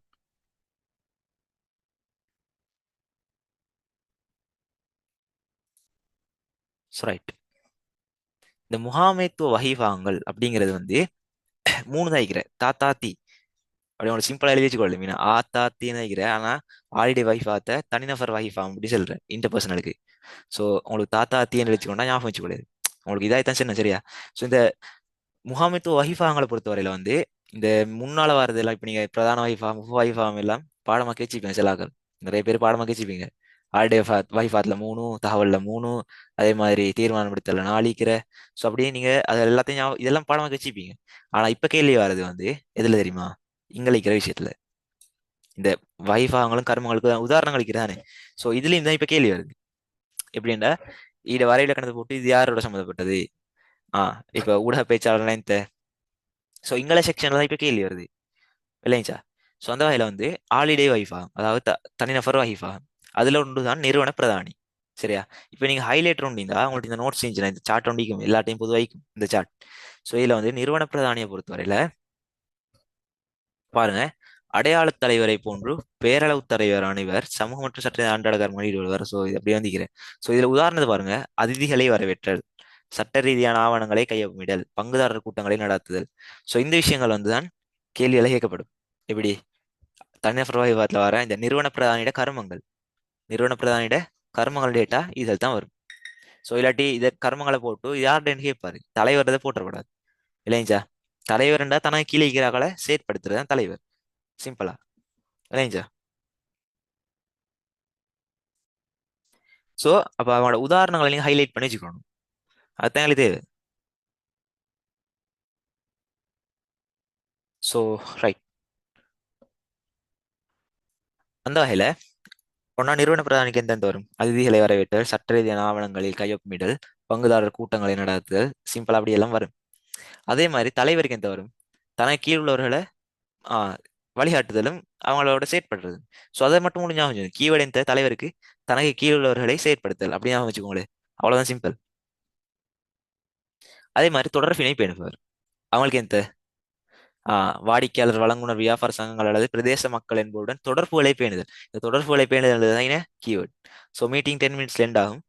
7:40 7:45க்கு எல்லாரும் ஜாயின் ஆயிருங்க. சரியா? மீட்டிங் விட்டு வெளியே போக வேணாம். நாங்கள் இன்னும் நிறைய விஷயங்கள் இருக்கிறேன். ஸோ அதில் மேலோட்டமாக இது மெயினான விஷயம் சுட்டி தான் நாங்கள் கொஞ்சம் டீப்பாக பார்க்குறது. ஸோ அடுத்த எல்லாத்தையும் நான் ஸ்கிப் பண்ணிடல. ஸோ நார்மலாக மேலோட்டமாக பார்த்துருப்போம். இதில் கொஞ்சம் டீப்பாக பார்க்க வேண்டிய விஷயம் சுட்டி டீப்பாக பார்க்குறோம். சரியா? நிறைய இடத்துல இருந்து இந்த ஈரனை தான் மெயினாக படிச்சு கொடுப்பாங்க. இதில் நார்மலாக தான் பார்ப்பாங்க. சரியா? அதனால தான் நான் கொஞ்சம் டீப்பாக சொல்லி தந்தேன். அவ்வளோ டீப்பும் இல்லை. சரியா? ஸோ இந்த தொடர்புகளை பேணுதல் தான் இன்னும் ஹைலைட்டான பாயிண்ட். ஸோ இதை உங்களோட மார்க் ஹைலைட் இருந்தால் ஹைலைட் பண்ணி வச்சுக்கோங்க. சரியா? ஸோ அடுத்ததுதான் தகவல் வைஃபாகம். இந்த மூன்று வைஃபாகம் தெரியும் தானே? ஆழ்நிலை வைஃபாகம், தகவல் வைஃபாகம், தீர்மானம் எடுத்தல் வைஃபாகம். ஸோ அதுக்குள்ள வர உபபிரிவுகளும் தெரியும், உப வைஃபாகங்கள். சரியா? ஸோ அதே மாதிரி இப்போ தகவல் வைஃபாத்லாம் கண்காணிப்பாளர், மொனிட்டர். கண்காணிப்பாளர்ல இருந்து வரும். ஸோ இதுக்குள்ள தான் கலந்துரையாடல். ஸோ மொனிட்டர்னா பொதுவாக வந்து வேலைகளை வந்து எந்த எல்லாரோடையும் சேர்ந்து அவனோட வேலைகளை நடைமுறைப்படுத்துறது தான் அவரோட ரோல். ஸோ இதெல்லாம் மேனேஜர்மாரோட ரோல் தான், சரியா? இதெல்லாம் மேனேஜர் மாதிரி தான். ஸோ அவங்களோட ரோல்ஸ் தான் இந்த ரோல் தான் சொல்லிக்கிற ரோல்ஸ். ஸோ அதில் வந்து இந்த கண்காணிப்பாளர் பாருங்க, எழுத்து, பத்தறிக்கை, வருடாந்த அறிக்கை, வாய்மொழி மூலம் திட்டமிடுபவர், வாடிக்கையாளர், இணைய முகாமையாளர் போன்றவருடன் கலந்துரையாடல். ஸோ வந்து இங்க வந்து இவர் என்ன செய்வாருண்டா, இந்த பெரிய பெரிய அதாவது மேல்மட்ட முகாமையாளர்களோட எல்லாம் இந்த அவர் கீழ்மட்டத்தில் இருக்கிற தகவல் எல்லாம் எடுத்து அவர் கலந்துரையாடல் செய்வார். ஸோ அதுதான் இந்த மெயினான விஷயம். ஸோ அதே மாதிரி வந்து அறிக்கைகள் எடுத்து அதான் மோனிட்டர். மோனிட்டர் வேண்டாம் சும்மா வேலையை பார்த்துட்டு இருக்கிறது இல்ல, நிறுவனம் சம்மந்தப்பட்ட எல்லா விஷயங்களையும் வந்து அவர் என்ன செய்வாரு, மானிட்டர் பண்ணி கண்காணிச்சு அதை கலந்துரையாடுவார். அது அவர வேலை. ஸோ அதுதான் சரியா. அடுத்து தகவல் வழங்குபவர். சரியா, இந்த தகவல் வழங்குபவர் வந்து இவர்கிட்ட தான் கொஞ்சம் மெயின் ஆணைக்கிறேன். ஸோ இந்த மெயின் ஆணைக்கிறார்கள் தான் நான் சொன்னது உண்டு. இந்த நிறுவன பிரதான இடு தான் இந்த அதிதிகளை வரவேற்றல் இதுகள். ஸோ இந்த இதுகள்லையும் பிரதான உதாரணங்கள் தான் நீங்க ஞாபகம் வச்சுக்கணும் இல்லைங்களா? ஸோ இப்போ இந்த நிறுவன பிரதான இட, அதே மாதிரி வந்து இந்த எங்களோட தகவல் வழங்குபவர். ஸோ அப்படியானாக்கள் அடுத்த ஊடக பேச்சாளர். அவங்களோட இந்த உதாரணங்களை கொஞ்சம் கட்டாயமா ஞாபகம் வச்சுக்கோ. எல்லா இடத்தையும் ஞாபகம் வச்சுக்கோ கஷ்டமே. ஸோ அந்த அப்படி முக்கியமான ஆக்கள கொஞ்சம் ஞாபகம் வச்சுக்கோ. 3 4 பேர் இருக்குது. ஸோ வந்து அதுல வந்து அந்த நிறுவன பிரதானி ஃபர்ஸ்ட், சரியா? இந்த தொடர்பினை பேணுதல் உங்களுக்கு ஞாபகம் வச்சு, தொடர்புகளை பேணுதல் அப்படிங்கிறத போல உங்களுக்கு அது ஈஸியாக ஃபைன் பண்ணிடலாம், கண்டுபிடிச்சிடலாம். ஸோ இந்த கண்காணிப்பாளரும் அவ்வளோ பெரிய ஒன்று இல்லை. ஸோ தகவல்களை வழங்குபவர்கள் அப்படின்னா வந்து கூட்டங்கள், ஊடகங்களுடன் நேர்முக கலந்துரையாடல் இல்லைங்களா? இது ஊடக பேச்சாளருக்கும் எந்த அது வரும், ரெண்டுக்கும் கிட்டத்தட்ட சேமா தான் இருக்கும். ஸோ அதை கொஞ்சம் பார்த்துக்கோங்க, சரியா? இந்த நேர்முக கலந்துரையாடலுக்கு மெயினாக நீங்க அப்படின்னா வந்து இன்டர்வியூகள் கொடுக்குறது வந்தாரு ஊடக பேச்சாளர் இல்ல, இந்த தகவல்களை வழங்குபவர் இல்லைங்களா? இந்த ஊடகங்களுக்கு அத நியூஸ் சேனலுக்கு வந்து பேசுறது வந்து ஊடக பேச்சாளர். இன்டர்வியூ கொடுக்கறது வேற, சரியா? இன்டர்வியூ கொடுக்கறதெல்லாம் வேற இல்லைங்களா? இன்டர்வியூ கொடுக்கறது வேற, இந்த ஊடகங்களோட கலந்துரையாடுறது வேற இல்லைங்களா? அது ரெண்டும் குழப்பிக் கொள்ளக்கூடாது. அதான் மெயின் விஷயம். நேர்முக கலந்துரையாடலண்டா தகவல் வழங்குபவர் அப்படிங்கறத கொஞ்சம் ஞாபகம் வச்சுக்கோங்க, சரியா? சின்ன சின்ன மார்க்ஸ் தான் இருந்தாலும் நாங்க அதெல்லாம் விட்டுறப்படாது ஈஸியா. ஸோ அந்த வகையில முயற்சியாளர் ரெண்டாவது புதிய வேலை திட்டங்கள் அபிவிருத்தி அப்படின்னு ஒளி விளங்கிரும். அந்த புதிய இதுகள் தானே மாற்றமடைய சூழலில் வந்து புதுசா ஒரு விஷயத்தை செய்யறது தான் முயற்சியாளர். ஸோ அந்த வகையில் அதுகளுக்கும் கண்டுபிடிச்சிடும். என் 5ஆம் படத்துலையும் படிச்சது தான். ஸோ வந்து அதே மாதிரி தடைகளை கையாள்பவர். இதையும் கொஞ்சம் பார்த்துக்கணும். வேலை நிறுத்தம் மெயினாண்டு இல்ல, வேலை நிறுத்தம், ஒப்பந்தங்களை மீறல், நுகர்வோர் முறைப்பாடு, இதெல்லாம் இந்த நிறுவனத்துக்கு வர சவால்கள் அது எல்லாத்தையும் இதாக்குறது தான் யாரு, தடைகளை கையாள்பவர் அப்படிங்கிறது, சரியா? இதெல்லாம் வந்து தீர்மானம் எடுத்தல் வைஃபாத்துல வரும். ஸோ அதே மாதிரி நடுநிலையாளர் அல்லது வளங்களை ஒதுக்கீடு செய்வர் வரும் தானே. ஸோ வளங்களை ஒதுக்கீடு செய்தல் அப்படிங்கிறது அந்த வேர்ட்லேயே வந்துடும். வளங்களை ஒவ்வொரு பிரிவினரிடையும் பிரித்து கொடுக்கறது தான் அவர வேலை இல்லைங்களா? திணைக்களங்களுக்கு இடையில அதை பிரித்து கொடுப்பாரு. அதே மாதிரி நடுநிலையாளர் அப்படின்னா வந்து சரி பிரச்சனைகள் வந்தா அவர் தான் நடுநிலையாளர், ரெண்டு பேருக்கும் சார்பா இல்லாமக்கி நடுநிலையாய்ந்து அந்த பிரச்சனையை சுமூகமா பேசி முடிப்பாரு இல்லைங்களா? அதுக்கு நீங்க நிறுவன பிரதானியை கொண்டு போற்றப்படாது. ஸோ அத்தனை செல்ல வந்து இல்லைங்களா? எங்களுக்கு மெயினான விஷயம் நிறுவன பிரதானிடையும் அதே மாதிரி வந்து தகவல் வழங்குபவர்டையும் ஊடக பேச்சாளர்டையும் 3 பேர், அதோட இந்த நடுநிலையாளர் அல்லது இந்த எங்களோட முயற்சியாளர் அதெல்லாம் தெரியும் தானே, அதெல்லாம் நோமலா பார்த்துக்கொள்ள வேண்டியது. அந்த 3 தான் மெயின்: ஊடக பேச்சாளர், தகவல் வழங்குபவர், நிறுவன பிரதானி. டன்னா? ஸோ இன்னும் 5 மினிட்ஸ்ல மீட்டிங் எண்ட் ஆகும். 7:45க்கு கட்டாயம் எல்லாரும் மீட்டிங்ல ஜாயின் ஆகும், சரியா? ஸோ அடுத்த விஷயம் முகாமைத்துவ மட்டங்களும் திறன்களும். ஸோ முகாமைத்துவ மட்டங்கள், முகாமைத்துவ மட்டங்கள் நாகமிக்கா. இந்த முகாமைத்துவ மட்டங்கள் தான் 3 பேர் இருக்கிற: உயர்மட்ட முகாமையாளர், நடுமட்ட முகாமையாளர், நடுத்தர மட்ட முகாமையாளர், கீழ்மட்ட முகாமையாளர். முதல் வரிசை முகாமையாளர்னு சொல்றது யாருக்கு? இது மெயினான வேர்டை. முதல் வரிசை முகாமையாளர் அப்படின்ட்டு சொல்றது வந்து இந்த கீழ்மட்ட முகாமையாளருக்கு. இந்த வேர்டை கொஞ்சம் கட்டாயம் வச்சுக்கோங்க, சரியா? எங்களை நோட்ஸ் எடுத்து எடுத்து எடுத்து நோட்ஸ் இல்லாத கூட இப்படி தமிழ்ல வச்சு குழப்பானு சம்டைம், சரியா? சம்டைம்ல. ஸோ அதனால வந்து இந்த கீழ்மட்ட முகாமையாளர் யாரு? முதல் வரிசை முகாமையாளர். நீங்க உயர்மட்ட முகாமையாளர்னு நினைச்சு கொள்ள கூடாது இல்லைங்க சார். முதல் வரிசைண்டா ஃபர்ஸ்ட் லெவல், அப்படின்னா கீழ்மட்ட முகாமையாளர். ஸோ அதை ஞாபகம் வச்சுக்கணும். ஸோ அவங்களுக்கு என்ன உதாரணம் ஞாபகம் வச்சுக்கோங்களா? சரி, இந்த இதை உங்களுக்கு பார்க்கலாம். தலைவர், உபதலைவர், பணிப்பாளர், சிஇஓ மாறு பிரதான நிறைவேற்று அதிகாரி என்ற வந்து சிஇஓ, சீஃப் எக்ஸிகியூட்டிவ் ஆஃபீஸர். அது தெரியும் தானே? ஸோ உயர்மட்ட முகாமையாளர். நடுமட்டத்துல வந்து செயற்பாட்டு முகாமையாளர், நிதி முகாமையாளர். நாங்க படிக்கிற இந்த மேனேஜ்மெண்ட் 13ஆம் படம் 14ஆம் படத்து தலைப்புகளுக்கு பின்னால முகாமையாளர் போட்டா இந்த இடைநிலை மட்ட முகாமையாளர்ன்ற பேர் வரும். அவ்வளவுதான். செயற்பாட்டு முகாமைத்துவம்டா செயற்பாட்டு முகாமையாளர், நிதி முகாமைத்துவம்டா நிதி முகாமையாளர். ஸோ அப்படி வரும். ஸோ கீழ்மட்டத்துல தான் வேறு யார் வரும்? சூப்பர்வைசர் மாதிரி, ஃபோமன் மாதிரி, இந்த கிளார்க் மாதிரி எல்லாம் வந்து கீழ்மட்டத்துல வருவாங்க. ஸோ இதை குழப்பி விட்டு தந்தா உங்களுக்கு அதை செய்யறதுக்கு சரியா தெரிஞ்சுக்கணும் இல்லைங்களா? உயர் மட்டத்துக்குள்ள யார் யார் வருவாங்க, நடுத்தர மட்டத்துக்கு யார் யார் வருவாங்க, கீழ் மட்டத்துக்கு யார் யார் வருவாங்கன்னு உங்களுக்கு தெரிஞ்சுக்கணும். அவ்வளவுதான் simple. So the next one is, so அதுல அவங்கள்ட்ட வகிபாகங்கள் இருக்குது. இந்த வகிபாகங்கள் வந்து உங்களுக்கு மெயினான வகிபாகங்களை ஞாபகம் வச்சுக்கோங்க. எந்தண்டா இந்த நோக்கங்கள் சம்மந்தப்பட்டு வந்தா அது உயர்மட்டம். சரியா? நோக்கங்கள் உபாய வழிமுறைகள் அப்படின்னு வந்தா வந்து அது உயர்மட்ட முகாமையாளரோட எந்த அவங்களோட செயற்பாடுகளுக்கு வரும். ஸோ இடைமட்ட முகாமையாளரோட ரெண்டு பேரையும் இணைத்தல். ஸோ இந்த இணைப்பு கர்மங்கள் இப்படித்தான் பிஎஸ் படிக்கணும். ஏன்டா வந்து கஷ்டம் இல்லை பாடமாக்குறது. இணைப்பு கர்மம், திட்டங்கள், இது எல்லாத்தையும் நடைமுறைப்படுத்தல், திட்டங்களை நடைமுறைப்படுத்தல் அப்படின்னு ஞாபகம் வச்சுக்கோங்களேன். சரி. ஸோ அதே மாதிரி வந்து கீழ்மட்ட முகாமையாளர்களை முகாமைத்துவம் செய்தல். அதே மாதிரி கீழ்மட்ட முகாமையாளர் இது வேலைந்த மேல் மட்ட முகாமையாளர் இது வர திட்டங்களை எல்லாத்தையுமே செய்யற நடைமுறைப்படுத்துறது ரெண்டு பேருக்கும் வரும். ஸோ அதே மாதிரி ஊழியர்களோட கருமங்களை மேற்பார்வை செய்தது. ஸோ இது ரெண்டும் வரும் கட்டாயமா. விளைஞ்சா? ஸோ அவ்வளோ டீப்பா எல்லாம் இதை பாடமாக்கி நிற்க தேவையில்லை. நான் சொன்ன மாதிரி அந்த ஹைலைட்டான கீ பாயிண்ட்ல மட்டும் பார்த்துக்கோங்க. உங்களுக்கு இந்த கிளாஸ் ஸ்பீடும் ஆயிருந்துச்சுண்டா உங்களுக்கு ஒரு ரெக்கார்டிங்ஸை வச்சு ஈஸியாக பார்த்துக்கொள்ளுங்க. சரியா? ஸோ ரெக்கார்டிங் இஸ் ஆன் ப்ரோக்ரஸா? ஸோ ரைட், ரெக்கார்டிங் ஆகிட்டு தான் இருக்குது. So right. அதே மாதிரி நாங்கள் இப்போ இந்த இதெல்லாம் பார்த்துட்டோம். இந்த முகாமைத்துவ மட்டங்கள் மூணையும் பார்த்துட்டோம். முகாமைத்துவ மட்டங்கள் மூன்றும் எந்த கேட்டா இந்த உயர்மட்ட முகாமைத்துவம், நடுத்தர மட்ட முகாமைத்துவம், முதல் வரிசை முகாமைத்துவம். ஸோ இது மூணு தான் இருக்கிறேன். விளைஞ்சா? சிம்பிள். அடுத்த விஷயம் தான் எங்களோட முகாமைத்துவ திறன்கள். ஸோ இதை தொடங்கிட்டோம் அப்படின்னா வந்து எனக்கு இதை முடிக்கலாம் வைத்திரும். கிளாஸ் முடிஞ்சிடும். 7:45க்கு நாங்கள் ஸ்டார்ட் பண்ணுவோம். சரியா? ஸோ முகாமைத்துவ திறன்கள் யார் சொன்னது? ராபர்ட் எல்கர்ட்ஸ். இந்த பேரை ஞாபகம் வச்சுக்கோங்க. அப்படின்னா வந்து யார் சொன்னது தேவையில்ல, கேள்வியில வரும். ராபர்ட் எல்கர்ட்ஸின் முகாமைத்துவ திறன்கள் எவை அப்படின்னு கேட்கலாம். சரியா? So simple. So meeting end ஆகும். எல்லாரும் அந்த மீட்டிங்ல ஜாயின் ஆகும். சரியா? உங்களுக்கு இப்போ லீவ் ஆகிக்கொள்ளுது எல்லாருக்கும்.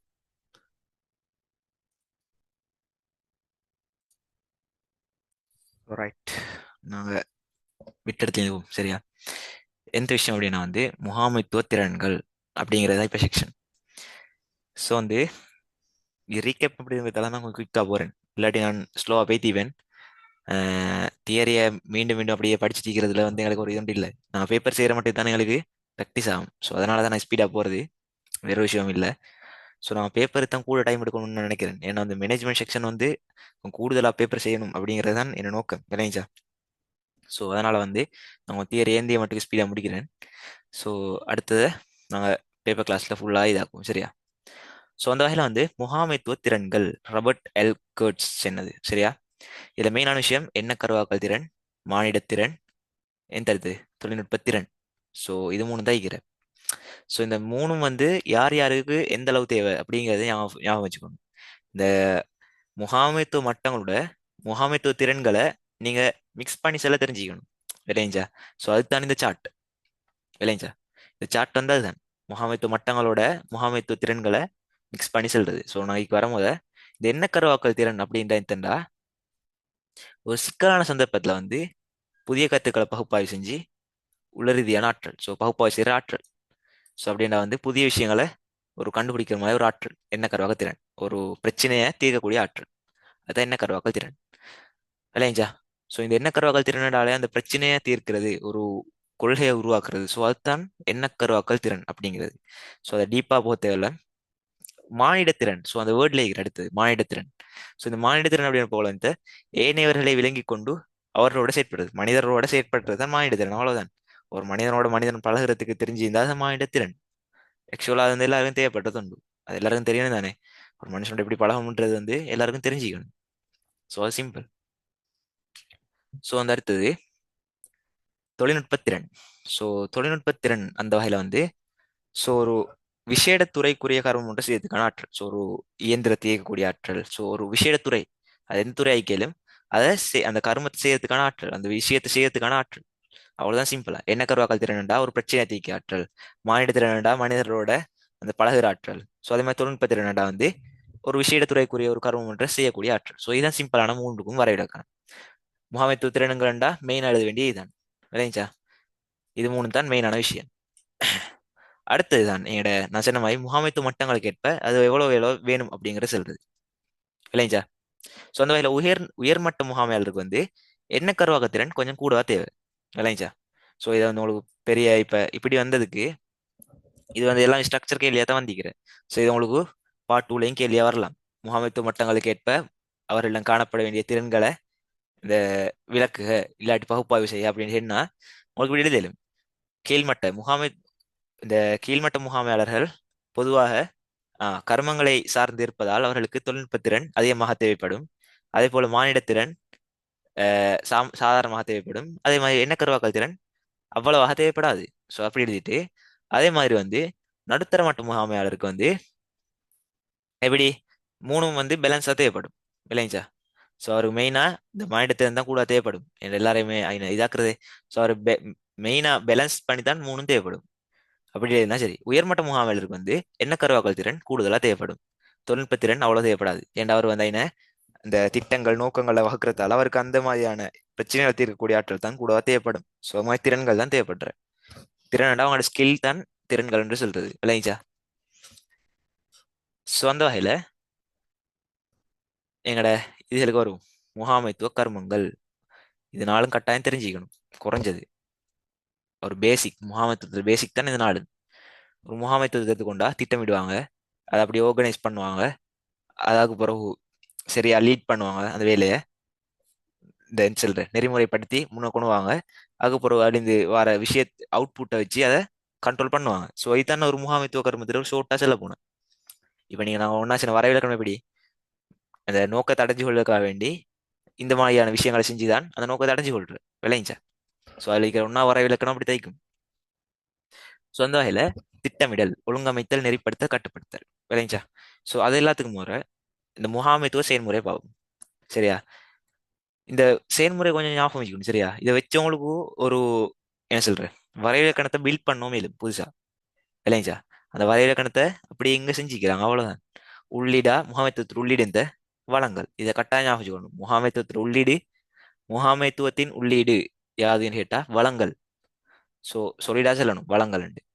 ஸோ முகாமைத்துவத்துல செயல்முறையோட படிமுறைகள் கேட்டா இதனால தான் திட்டமிடல் ஒழுங்கமைத்தல் கட்டுப்படுத்தல் இந்த நெறிப்படுத்தல் கட்டுப்படுத்தல். ஸோ இதனால தான் இந்த முகாமைத்துவ செயல்முறையோட படிமுறைகள் இல்லாட்டி முகாமைத்துவ செயல்முறை. ஸோ அதோட வெளியீடு எந்த வரும் இலக்குகள் நோக்கங்கள் நிறைவேற்றப்படும். சிம்பிள். இலக்குகள் நோக்கங்களும் நிறைவேற்றப்படும். எங்களை வரைவிலக்கணத்தில் இருக்கிற நிறுவனோட குறிக்கோள் இல்லாட்டி இலக்கு நோக்கங்களை அடைஞ்சு கொள்றதுக்காக வேண்டிதான் இந்த முகாமைத்துவ கர்மமே செயல்படுது. சிம்பிள். ஸோ இந்த கர்மங்கள் உங்களுக்கு இந்த முகாமைத்துவ செயல்முறையை ஞாபகம் வச்சுக்கணும். ஒன்னா உள்ளீடு எந்த வளங்கள், வெளியீடு இலக்குகள் நோக்கங்களும் சரியாக அடையப்படல். இலக்குகள் நோக்கங்கள் மட்டும் போடப்படாது, இலக்குகள் நோக்கங்களும் நிறைவேற்றப்படல். அதான் வெளியீடா வரும். சிம்பிள். இல்லைங்களா? ஸோ அதுல எங்களோட ஃபர்ஸ்டான விஷயம். ஸோ இந்த நான் நீங்க ஏற்கனவே படிச்சுக்கிறானே அதை சுட்டு நான் சொல்லிட்டு போறேன். இந்த வரைவிலக்கணம் இருக்கிறானே தீர்மானம் தீர்மானம் எடுத்தல், அதே மாதிரி திட்டமிடல், அதே மாதிரி வந்து நிறைய அடுத்த இந்த கட்டுப்படுத்தல், அதே மாதிரி நிறைய இது அளிக்கிறானே வரைவிலக்கணங்கள் இந்த படிமுறை படிமுறை அளிக்கிறானே. ஸோ அந்த படிமுறையில வந்து ஞாபகம் வச்சுக்கொள்ளணும் அப்படின்னு கேட்டா வந்து சில விஷயங்கள் சில ஆளுக்கு ஞாபகம் நிற்கும். ஸோ வந்து இது ரிப்பீட்டடா இந்த கேள்விகள் வந்து இல்லை பெருசா அப்படின்டா வந்து ஃபுல் படிமுறையும் கேட்டு வந்து இல்லை. அதே மாதிரி களஞ்சியப்படுத்தல் எடுத்துக்கணும் 10ஆம் பாடத்தை கொண்டாலும் களஞ்சியப்படுத்தலுக்கும் அப்படியே ஒரு சாட்டம் அடிக்கிற. ஸோ அந்த உங்களோட சாய்ஸ் தான் அது. நீங்க வந்து உங்களோட லெவலை பொறுத்து அதாவது வந்து இப்ப நீங்க ஒரு உங்களுக்கு தெரியும் தானே நாங்கள் ப்ராக்டிக்கலா பார்க்கணும். இப்ப நீங்க வந்து ஒரு ஆகவே லோ லெவல் இருக்கிறீங்க அப்படின்ட்டு சொல்லலாம். உங்களுக்கு மிச்சம் பாடமாக்குறது கஷ்டம், உண்ட பாடமாக போல இன்னொரு மறக்குது. ஸோ அப்படியான ஒரு நிலைமையில தான் வந்து பெட்டர் நீங்க ஸ்கிப் பண்ணிட்டு போறது. இந்த நான் உங்களுக்கு ப்ராக்டிக்கலா தான் சொல்றேன் நினைச்சா. ஸோ இருக்கிறதே இல்லமாய் கொள்ளாமக்கி உங்களுக்கு இந்த படிமுறைகளை வந்து ஞாபகம் வச்சுக்கொள்ள தேவையில்லை. ஸோ அதை பாடமாக்கி நீங்க இருக்கிறதை மறக்கிறதை விட ஸோ இந்த படிமுறைகளை நீங்க ஸ்கிப் பண்ணிட்டு போயிடும் இந்த முகாமைத்துவத்தை பொறுத்தவரையில. இல்லைங்களா? ஸோ போனா போக போறது எப்படிக்கும் ஒரு மேக்ஸிமம் ஒரு 2 மார்க்ஸ் போகும் ஃபுல் 100க்கு மேக்ஸிமம். ஸோ வந்து ஏன்டா வந்து நான் இப்படி சொல்றேன் எப்படி ஏன்னு சொன்னா நீங்க ஒரு ஒன்று பாடமாக ஒன்று மறக்கிற அப்படி ஒரு சீன்ல இருந்துச்சுன்னா நீங்க இந்த 2 மார்க்ஸ் இழக்கிறதுக்கு பதிலா அதில் 6-7 மார்க்ஸ் இழக்கிற நிலைமை வரும். அங்கே முக்கியமான எல்லாம் மறந்துட்டீங்கடா, சின்ன சின்ன விஷயங்களை பாடமாக்கி வச்சு இதெல்லாம் மறந்துட்டீங்கடா அந்த மார்க்ஸ் எல்லாம் இழக்க வேண்டிய இது வரும். ஸோ ஒரு எவரேஜ் ஸ்டூடெண்ட் உங்களுக்கு விளங்கும் தானே, உங்களுக்கு படிக்க போகல உங்களுக்கு விளங்கும். சும்மா நான் உங்களுக்கு குறையா செல்லல விளங்கிச்சா, உங்களுக்கு ஒரு இதாத்தான் செல்றேன் நான். நன்மை பார்க்கக்கூடிய இதில் நான் செல்றேன் விளங்கிச்சா. நாங்கள் ப்ராக்டிக்கலாக பார்க்கணும் எந்த விஷயத்தையும். ஸோ வந்து நீங்கள் சும்மா எல்லாத்தையும் பாடமாக்கி தான் எக்ஸாம் எழுதணும் இல்லை விளங்கிச்சா. நாங்கள் எப்பயும் வந்து எங்களோட எக்ஸாம் ஃபோக்கஸ் எப்படி இருக்கணும்டா வந்து நாங்கள் ஸ்மார்ட்டாக தான் யோசிக்கணும். ஸ்மார்ட்டாக யோசிச்சு தான் நாங்கள் மூவ் பண்ணணும். எல்லாம் ஆர்டினரி மாதிரி நான் எல்லா மாணவர்களையும் மாதிரி போனோம்டா எங்களுக்கு வாங்க கடைசியில் அந்த எவரேஜ் ரிசல்ட்ஸ் தான் நிற்கும். நீங்கள் எவரேஜ் ஸ்டூடெண்ட்டாக இருந்து ஒரு வேற எக்ஸ்ட்ராடினரி ரிசல்ட்ஸ் போகணுமெண்டா கட்டாயமாக நீங்கள் கொஞ்சம் ஸ்மார்ட்டாக மூவ் ஆகணும்.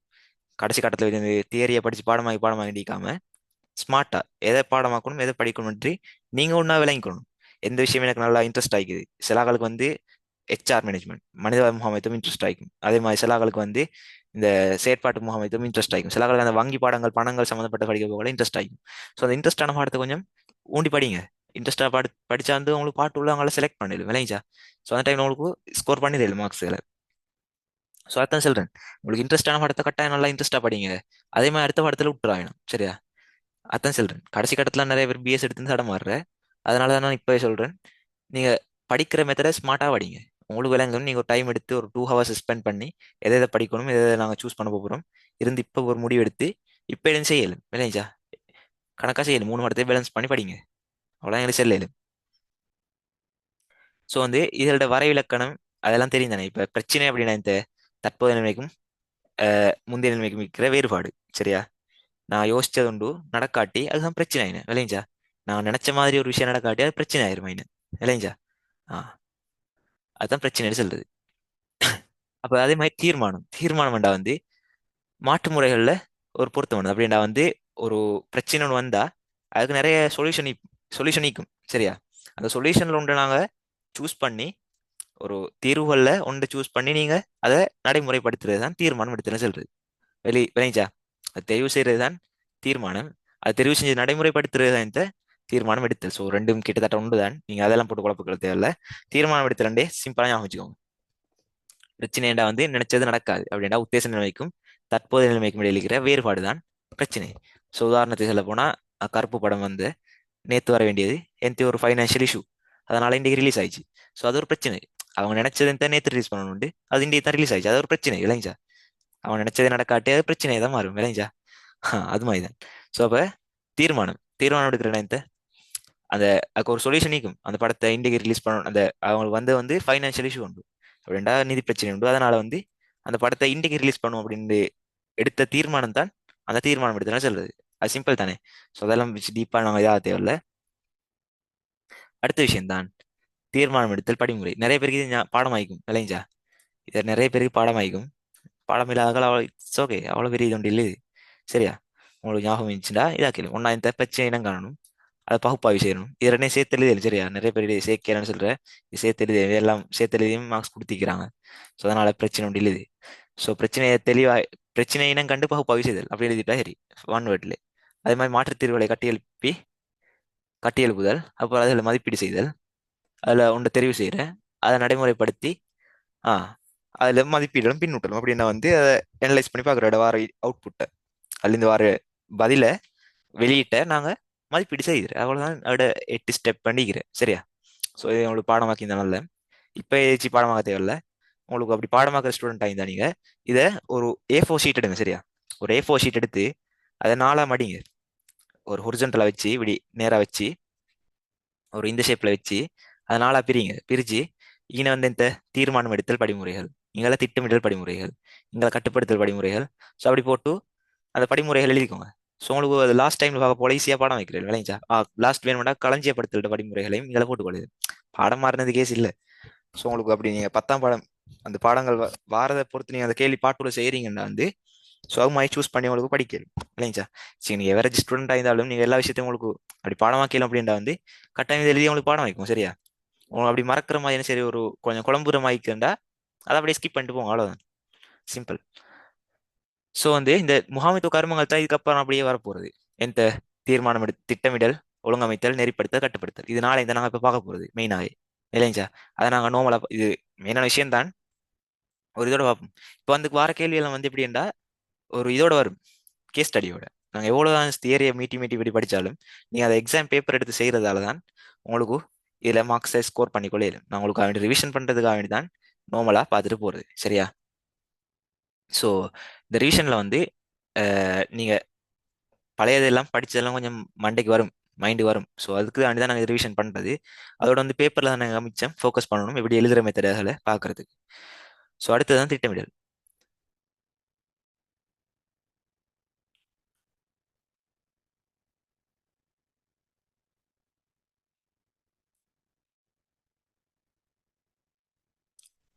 ஸோ இந்த திட்டமிடல்கிட்ட படிமுறைகள் நந்திக்குது. ஸோ திட்டமிடல் அப்படின்னா வந்து நிறைய பேர் இலக்குகளை அடைஞ்சு கொள்றதுக்காக வேண்டி எப்படி செயற்படணும் அப்படின்ட்டு தான் நிறைய பேர் வரையறுக்கணும் சொல்றேன். ஸோ பச்சை பிள்ளை சரியா.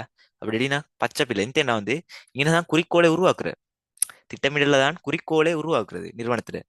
நிறுவனத்துல குறிக்கோளை உருவாக்கித்தான் அதை அடைஞ்சு கொள்றதுக்கான செயற்பாடுகளை செய்யறது தான் திட்டமிடல். நிறைய பேர் என்ன சொல்ற நிறுவனம் ஒன்ற இலக்கை அடைஞ்சு கொள்றதுக்காக வேண்டி எப்படி செயற்படணும் அப்படிங்கிறது தான் திட்டமிடல் அப்படின்னு சொல்றேன். ஸோ அது பச்சை பிள்ளை. அதுக்கு எப்படியும் மார்க்ஸ் வராது. ஸோ பிஎஸ் ஸ்டூடெண்டா ஒரு பிஎஸ் பேப்பர் திருத்த போகல அது எப்படியும் பிள்ளையா தான் போடுவாங்க அவங்க.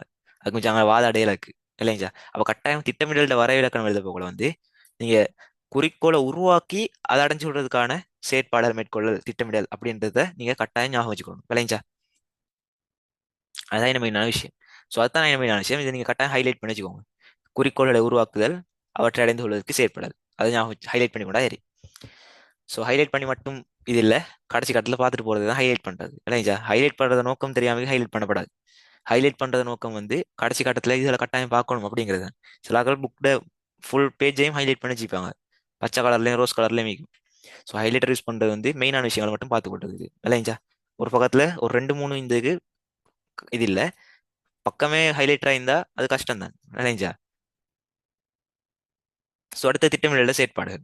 ஸோ இந்த செயற்பாடுகள் வந்து அவ்வளோ நீங்க உங்களோட இதுதான் உங்களோட நான் சொன்ன மாதிரி தான் உங்களோட சாய்ஸ். ஸோ இது பாடமாக்காது பாடமாக்காது உங்களோட சாய்ஸ். ஸோ அதனால தான் சொல்றேன். ஒன்னாவது வந்து இந்த திட்டமிடல செயல்முறை ஒன்னாவது வந்து நோக்கங்கள் உருவாக்குது. அது தெரியும் தானே, நான் சொன்னேன் தானே ஒன்னாவது வரைவிலக்கணத்தை சொன்னேன். நோக்கங்களை உருவாக்குதல். அப்புறம் இலக்குகளையும் உபாய வழிமுறைகளையும் அறிந்து கொள்ள. அதே மாதிரி சூழல் ஆய்வு, வளப்பகுப்பாய்வு. ஸோ இந்த சூழல் ஆய்வு வளப்பகுப்பாய்வு அப்படின்ற உங்களுக்கு விளங்கணும். ஸோ இது உங்களுக்கு வரைவிலக்கணம் பாடமாக்குறது மட்டும் இல்லை, இந்த சூழல் ஆய்வு அப்படின்ற போல வந்து அந்த சூழல் காரணிகள் எவ்வாறு அந்த இலக்குகள் அடைஞ்சு கொள்ள போகல தாக்கம் செலுத்துது அப்படிங்கிறது தான் சூழல் ஆய்வு. அதை பத்தி நாங்கள் ஆய்வு செய்யறது தான் சூழல் ஆய்வு அப்படின்னு சொல்றது விளைஞ்சா. ஸோ அதுதான் சூழல் ஆய்வு. ஸோ சூழல் பகுப்பாய்வின் போது இந்த இலக்கண நோக்கங்களை அடைஞ்சுறதுக்கு இப்படி சூழல் காரணிகள் தாக்கம் செலுத்துது. அதை பத்தி கொஞ்சம் இந்த விஷயத்தை நீங்க இந்த இதை பாடமாக காட்டியும் கேஸ் இல்லை எங்களுக்கு இந்த ஸ்டெப்ஸை எனக்கு வேணும். இந்த சூழல் ஆய்வு உண்டா அப்படி இந்த வளப்பகுப்பாய்வு உண்டா இந்த இது ரெண்டையும் கொஞ்சம் கொஞ்சம் விளங்கி வச்சுக்கோங்க அவ்வளவுதான். சூழல் ஆய்வண்டா வந்து இலக்குகளை நோக்கங்களை அடைந்து கொள்வதற்காக வேண்டி சூழல் காரணிகள் எவ்வாறு தாக்கம் செலுத்துகின்றது என்பதை அறிந்து கொள்வதற்காக வேண்டி மேற்கொள்ளப்படும் ஆய்வு ஆகும். ஸோ அதை கொஞ்சம் விளங்கி வச்சுக்கோங்க அவ்வளவுதான். எதுக்கண்டா சம்டைம் கேட்கலாம் சூழல் ஆய்வுன்றா என்னன்னு. ஸோ கேட்டு மீக்கிற அப்படி கேள்விகள் நீங்க எடுத்து பாருங்க பேப்பர்களை இருக்கும் சரியா. அதே மாதிரி வளப்பகுப்பாய்வு. ஸோ வளப்பகுப்பாய்வின் போது அமைப்பின் நோக்கம் குறிக்கோள் இலக்கு வளங்கள் எவை ஆ வளப்பகுப்பாய்வு உண்டா வந்து இலக்குகளை நோக்கங்களை மறந்து கொள்வதற்கா இதை நான் சிம்பிளா சொல்றேன். இலக்குகளையும் நோக்கங்களையும் அடைந்து கொள்வதற்காக வேண்டி தேவைப்படும் வளங்களை பற்றி பகுப்பாய்வு செய்தல். அதுதான் வளப்பகுப்பாய்வு. அவ்வளவுதான் சிம்பிள். நான் சொன்ன தானே இலக்கு குறிக்கோள் ஒன்று தான் பிஎஸ்ஐ பொறுத்தவரையில வரும். ஸோ அது ரெண்டையும் இந்த டெஃபினேஷனை கொஞ்சம் பார்த்துக்கோங்க சரியா. இதை நீங்க சைட்ல எழுதி வச்சுக்கோனாலும் கேஸ் இல்லை.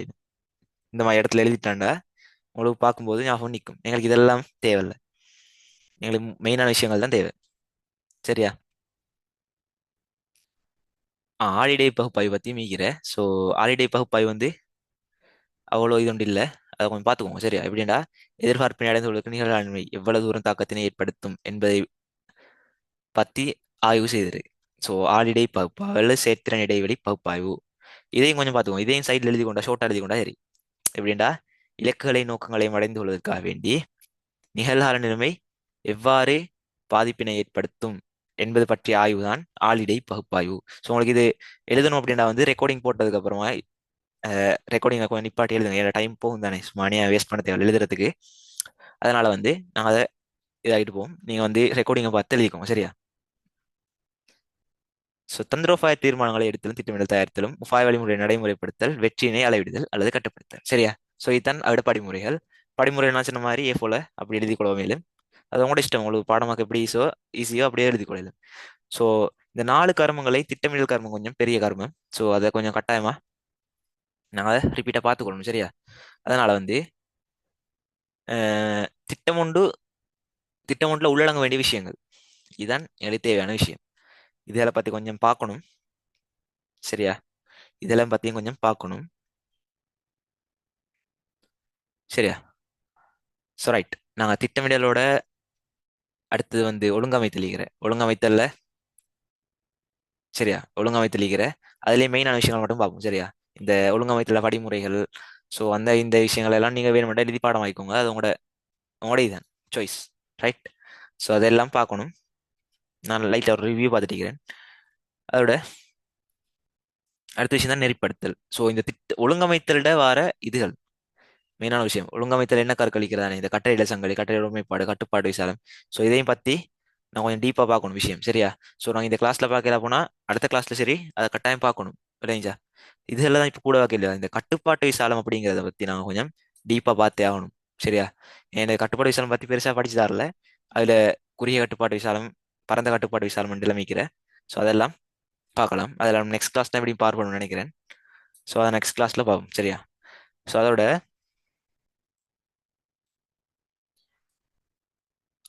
எங்களோட ஒழுங்கமைத்திலும் பெரிய பாடம் தான் நெறிப்படுத்தல். ஸோ இந்த நெறிப்படுத்தல் இதெல்லாம் பெரிய பெரிய பாடங்கள். ஸோ நெறிப்படுத்தல வர மூணையும் பற்றியும் பார்ப்போம். ஸோ இப்போ நாங்கள் எங்களோட பேக் டு செஷனுக்கு போவோம் சரியா. அடுத்த கட்டுப்படுத்தல் அதெல்லாம் சிம்பிள். கட்டுப்படுத்தலாம் சின்ன பாடம், அது டக்குனு எங்களுக்கு பார்த்துட்டு. ஸோ திட்டமிடலை பற்றி பார்த்தோம் அப்படின்னா வந்து இதில் வர என்ன கற்கள், திட்டமிடலில் என்ன கற்கள், அதில் ஒன்று தான் தூர நோக்கு விஷன். ஸோ தூர நோக்கு அப்படின்னா வந்து ஷோட்டா படம் வந்து முழு வணிகத்துல செல்பாதை அப்படி ஷோட்டா செல்லும் எந்த முழு வணிகத்திலையும் செல்பாதை. உங்களோட விஷயம் என்னன்னு கேட்குற, உங்களோட கடைசி வரைக்கும் நீங்க எந்த செய்ய போறீங்க அப்படின்னு கேட்கறது தான் விஷன். அதே மாதிரி இலட்சிய நோக்க கூட்டண்டா வந்து தூர நோக்க விரிவுபடுத்தி செல்றது, அவ்வளவுதான் விஷயம். இலட்சிய நோக்க இலட்சிய நோக்க கூட்டண்டா வந்து தூர நோக்க விஷனை அதை கொஞ்சம் விரிவுபடுத்தி செல்றேன். உங்களோட நீங்க பார்க்கல உங்களுக்கு உங்களோட ஸ்கூல் முன்னுக்கு போர்டில் போட்டிப்பாங்க விஷன் மிஷன் அதெல்லாம் போட்டிப்பாங்க. ஸோ அதான் விஷயம். ஸோ அதே மாதிரி இந்த இலட்சிய நோக்கு கூட்டிருக்கிறானே அதுல வர விஷயம் கழிக்கிற அதெல்லாம் வந்து பெருசா அலட்டிக்கொள்ள தேவையில்ல. நீங்க விஷன் இந்த மிஷன் இந்த அப்படி அதாவது இலட்சிய நோக்கு கூற்று தூர நோக்கு அப்படின்னா எந்தன்றத விளங்கிக்கணும். தூர நோக்கனா இந்த வணிகத்துல முழுமையான செயல்பாதையை காட்டும் கூற்று. அது மாதிரி இலட்சிய நோக்கு கூற்றுண்டா ஆஹ் தூர நோக்கு கூற்றை மேலும் விரிவுபடுத்தி கூறுவதுதான் இலட்சிய நோக்கு கூற்று. சிம்பிள் விளைஞ்சா. அடுத்த விஷயம்தான் இந்த இலட்சிய நோக்கு கூற்றுண்டை தயாரிக்கும் போது கவனத்தில் கொள்ள வேண்டிய விடயங்கள். ஸோ இதை உங்களுக்கு ஒரு 2 3 ஞாபகம் வச்சுக்கோங்க. ஏன்டா வந்து என்னோட ஸ்ட்ரக்சர் கேள்விக்கிறேன் பாட்டன்ல. ஸோ சம்டைம் அதில் இதுன்ற 2 3 கேட்கலாம். இது உங்களுக்கு எப்படி ஞாபகம் வச்சுக்கொள்ளணும்டா, இலக்கு வாடிக்கையாளர், சந்தை, பெருமானங்கள், உங்களுக்கு இதுல சிலகள் ஈஸியா ஞாபகம் நிற்கும். ஒரு 4 இப்ப இல்ல ஹைலைட் பண்ணி வச்சுக்கோங்க சரியா. இதுல ஒரு 4 ஹைலைட் பண்ணி வச்சுக்கோங்க கட்டாயம் சரியா. அப்படி ஒரு ஞாபகமே வராட்டி எந்த எழுதிட்டு வாங்க. அது எப்படி சரி மார்க்ஸ் வரும், அது உங்களோட கோட் கிரேஸ், அது உங்களோட கையில தான் இருக்கிற. கட்டாயமா குறைஞ்ச 4 சரி ஞாபகம் வச்சுக்கொள்ளணும் அது எழுதுறது இல்லைங்களா.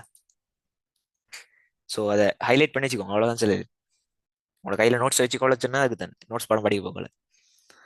ஸோ சும்மா வீடியோ பார்க்குற மாதிரி படுத்துட்டு எல்லாம் இந்த கிளாஸை பார்க்காம கொஞ்சம் ஒரு இடத்துல இருந்து படிச்சீங்கன்னா கொஞ்சம் ஒரு மண்டைக்கன் சரி ஒன்றே இருக்கும் இல்லைங்களா. அதான் சரியில்லை. ஸோ அடுத்த விஷயம் தான் இலக்குகள், கோல்ஸ். அமைப்பொன்றை நீண்ட காலத்தில் அடைந்து கொள்வதற்கு எதிர்பார்க்கின்ற எதிர்பார்ப்புகள் இலக்குகள். ஸோ சிம்பிளா சொல்ல போனா இலக்குகள் வந்து நீண்ட காலத்தில் அடைய போகுது இல்லைங்களா. ஸோ அந்த இலக்குகள் நோக்கங்களோட அங்க பிரிச்சு எழுதினோம். ஓ மேல நாங்க மிஸ் ஆயிடும் தானே, இலக்குகள் நோக்கங்களுக்கும் நீண்ட காலம் குறுங்காலம் என்று சொன்னோம் விளைஞ்சா. ஸோ அதேதான் இலக்குகள்டா நீண்ட காலத்தில் அடையக்கூடியவை, நோக்கங்கள்டா குறுங்காலத்தில் அடையக்கூடியவை விளைஞ்சா. நோக்கமும் குறிக்கோளும் உண்டு சரியா. நோக்கமும் குறிக்கோளும் உண்டு, ஒப்ஜெக்டிவ்ஸ் கோல்ஸ். அது ரெண்டும் வேற வேற. ஒப்ஜெக்டிவ் கோல்ஸும் வேற வேற, நோக்கங்களும் குறிக்கோளும் உண்டு. இலக்கு நோக்கமும் வேற, அதை கட்டாயம் ஞாபகம் வச்சுக்கோங்க. ஸோ அதோட ஷார்ட் கீவேர்ட் தான் நீண்ட காலம். இலக்குகளண்டா நீண்ட காலம், நோக்கங்களண்டா குறுங்காலம், அவ்வளவுதான். அதை கட்டாயம் ஞாபகம் வச்சுக்கோங்க சரியா. அதே மாதிரி எங்களோட அடுத்த விஷயம் தான் மெயினான விஷயம். எந்தேண்டா வணிக நோக்கம் ஒன்று இருக்க வேண்டிய பண்புகள். ஸோ ஸ்மார்ட், இது கட்டாயமா நிறைய பேர் தெரிஞ்சிக்கும். ஸ்பெசிஃபிக், மெஷரபிள், ஸோ எக்ஷனபிள் அப்படி நிறைய தானே. ஸோ அதில் கொஞ்சம் பார்த்துக்கோங்க. இதெல்லாம் மெயினான விஷயங்கள் சொல்லல ஏன்டா இந்த இந்த கேள்வியில இதில் பெருசா கேட்டு வர மாட்டான். ஸ்மார்ட்டை பத்தி எல்லாம் கேட்க மாட்டான். அதெல்லாம் பழைய ஒரு எடுகோள்கள் தான் ஸ்மார்ட்ன்றது.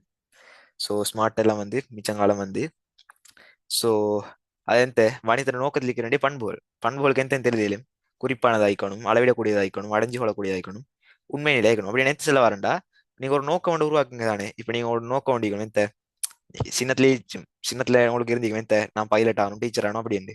ஸோ அந்த டைம்ல இப்ப யோசிச்சு பாருங்க.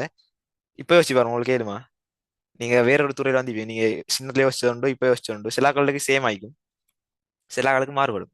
அத்தான் நாங்க ஒரு நோக்கம் ஒன்று அடையணும் அப்படின்னா வந்து அது கட்டாயம் எப்படி குறிப்பானதா இருக்கணும். அடுத்த காலத்து கொஞ்சம் ஸ்பெசிஃபிக் ஆகிக்கணும். டீச்சர் ஆகணும், டாக்டர் ஆகணும் அப்படின்னு இல்லாமக்கி நாங்கள் ஸ்பெசிஃபிக்காக எப்படி சார்ட் அக்கௌண்ட் ஆகணும், டெக்ஸ் அட்வைசர் ஆகணும். ஸோ அப்படி நிறைய நிறைய துறைகள் இருக்குது சரியா.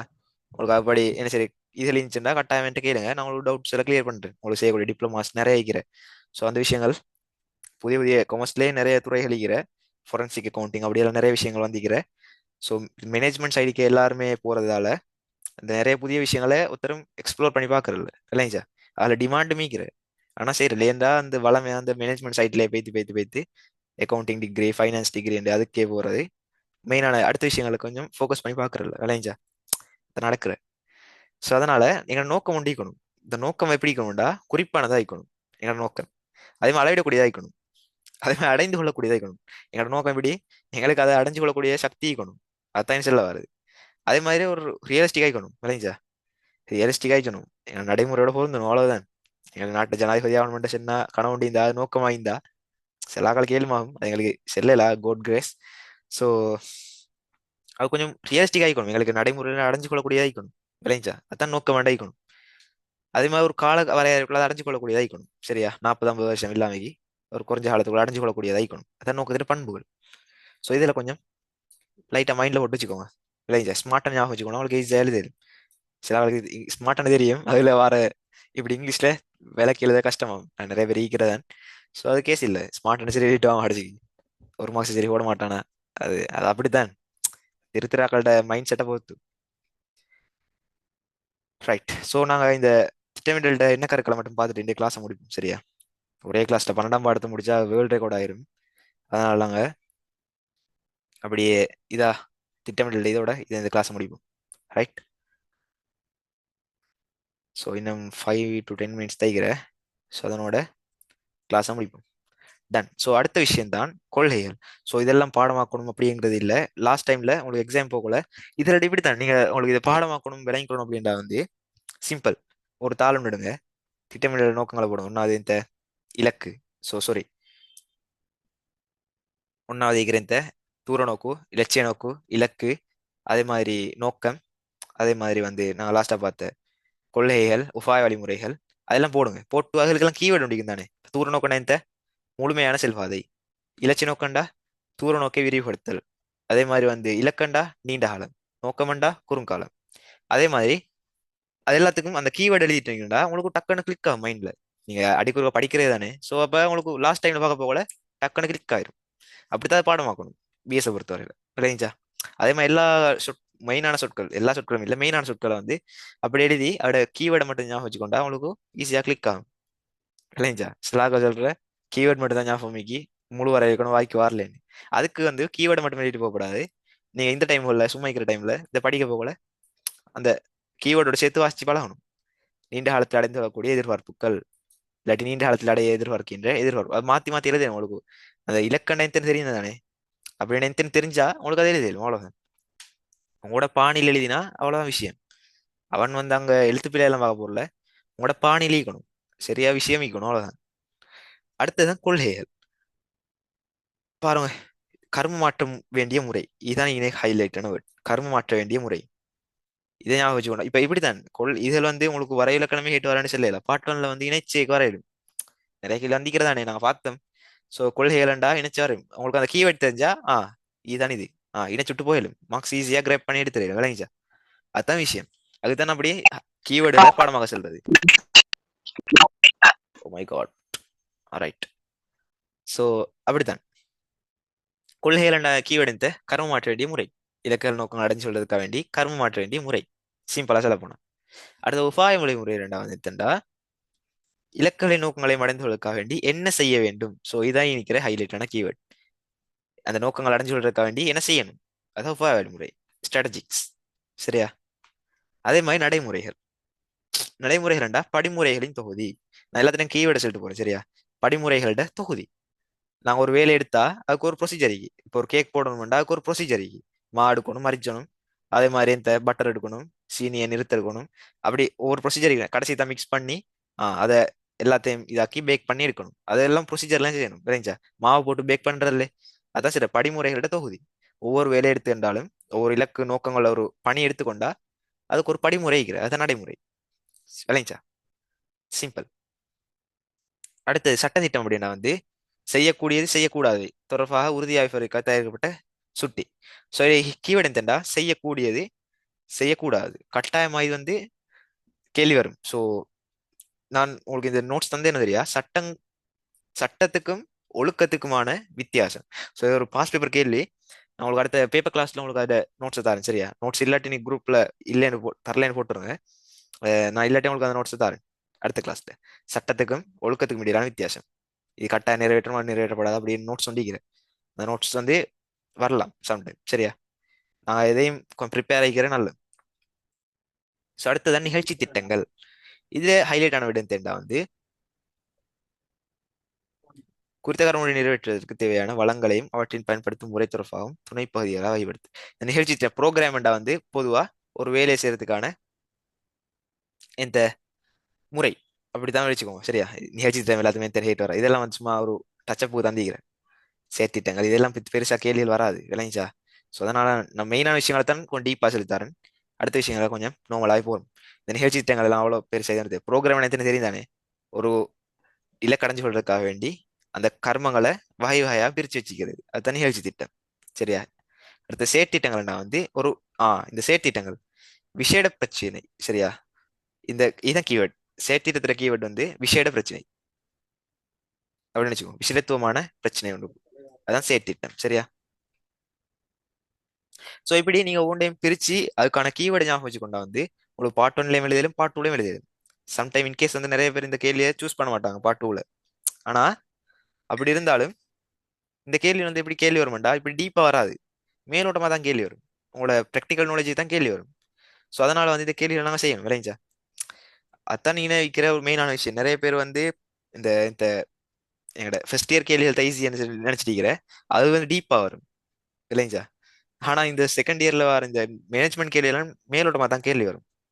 அதனால மேனேஜ்மெண்ட் நீங்க படிங்க, மேனேஜ்மெண்ட் கேள்வி செய்யுங்க. சரியா? மேனேஜ்மெண்ட்ல கேள்வி ஈஸியா செய்யலும். நீங்க இந்த பகுதி ஆள 3 கேள்வி சூஸ் பண்ணுங்க இப்படி கட்டாயமா. அவ சூஸ் பண்ணி அவங்களுக்கு தான் கூட அவங்களுக்கு ஏ வந்திக்கிறேன். இந்த பேப்பர் திருத்தி ஆகல் சிலர் அவங்க கடைசிக்கு ஒரு அனலைஸ் பண்ணுவாங்க. பேப்பர் திருத்திட்டு அனலைஸ் பண்ணுவாங்க. பார்ட் டூல ஆவண பகுதியில கூடுதலா செஞ்சாக்கள் தான் இந்த 3 கேள்வி செஞ்சாக்கள் தான் கூடுதலானாக்கள் 3 எடுத்துக்கிறேன். ஏன்னா உங்களுக்கு அந்த ஃபர்ஸ்ட் இயர் கேள்வி எல்லாம் ஈஸியா இருக்கும். விலங்கு கேள்வியை பார்க்க போல அம்மன் இது எழுதிருமாயிக்கும். ஆனா எழுத போகலாம் விலங்கும் ஸ்டக் ஆகும். ஏண்டா புதிய கேள்வி ஆயிக்கும், கேள்வி மாத்திக்கும். அதனால நீங்க எப்பயும் இந்த முக்கியத்துவம் கொடுக்கணும். உங்களோட ஆவண பாதி மேனேஜ்மெண்ட் பாதிக்கு முக்கியத்துவம் கொடுத்து செய்யுங்க. அது உங்களோட விருப்பம். இருந்தாலும் இந்த ஃபர்ஸ்ட் இயர் கூட உங்களுக்கு இன்ட்ரெஸ்ட் இருந்தா நீங்க அதுல 3 கேளுங்க, அது தப்பில்லை. எடுக்கலாண்டு இல்ல, உங்களோட இஷ்டம் அது. சரியா? மேனேஜ்மெண்ட் பகுதி கொஞ்சம் ஈஸியான பகுதி. அது தியரிட்டிகளை கூட இருந்துச்சு. அது கொஞ்சம் மேலோட்டமா தான் கேள்வி எல்லாம் வரும் பொதுவா. ஸோ அதோட இது. ஸோ நான் இந்த கிளாஸ் எண்ட் பண்ணிக்கொள்வோம். நெக்ஸ்ட் கிளாஸ்ல மீட் பண்ணுவோம். Thank you all. ஹேவ் குட் டே. நல்லா படிங்க. பொதுவாக பிஎஸ் பாடத்தை காலையில மாதிரி படிங்க. காலை நேரத்தில் நைட் டைம்ல எடுத்துட்டு சும்மா டைம் வேஸ்ட் பண்ணாக்கி அந்த டைம்ல அக்கௌண்டிங்ல படிங்க. அக்கௌண்டிங் எக்கனாமிக்ஸை பிஎஸ் பொறுத்தவரை காலை நேரத்தில் படிச்சு கொஞ்சம் உங்களோட மைண்டுக்கு மீதாய்க்கும், ஈஸியாக பதியும். அவ்வளோதான் செல்லிலும். So have good day. Thank you all. Let's end the meeting.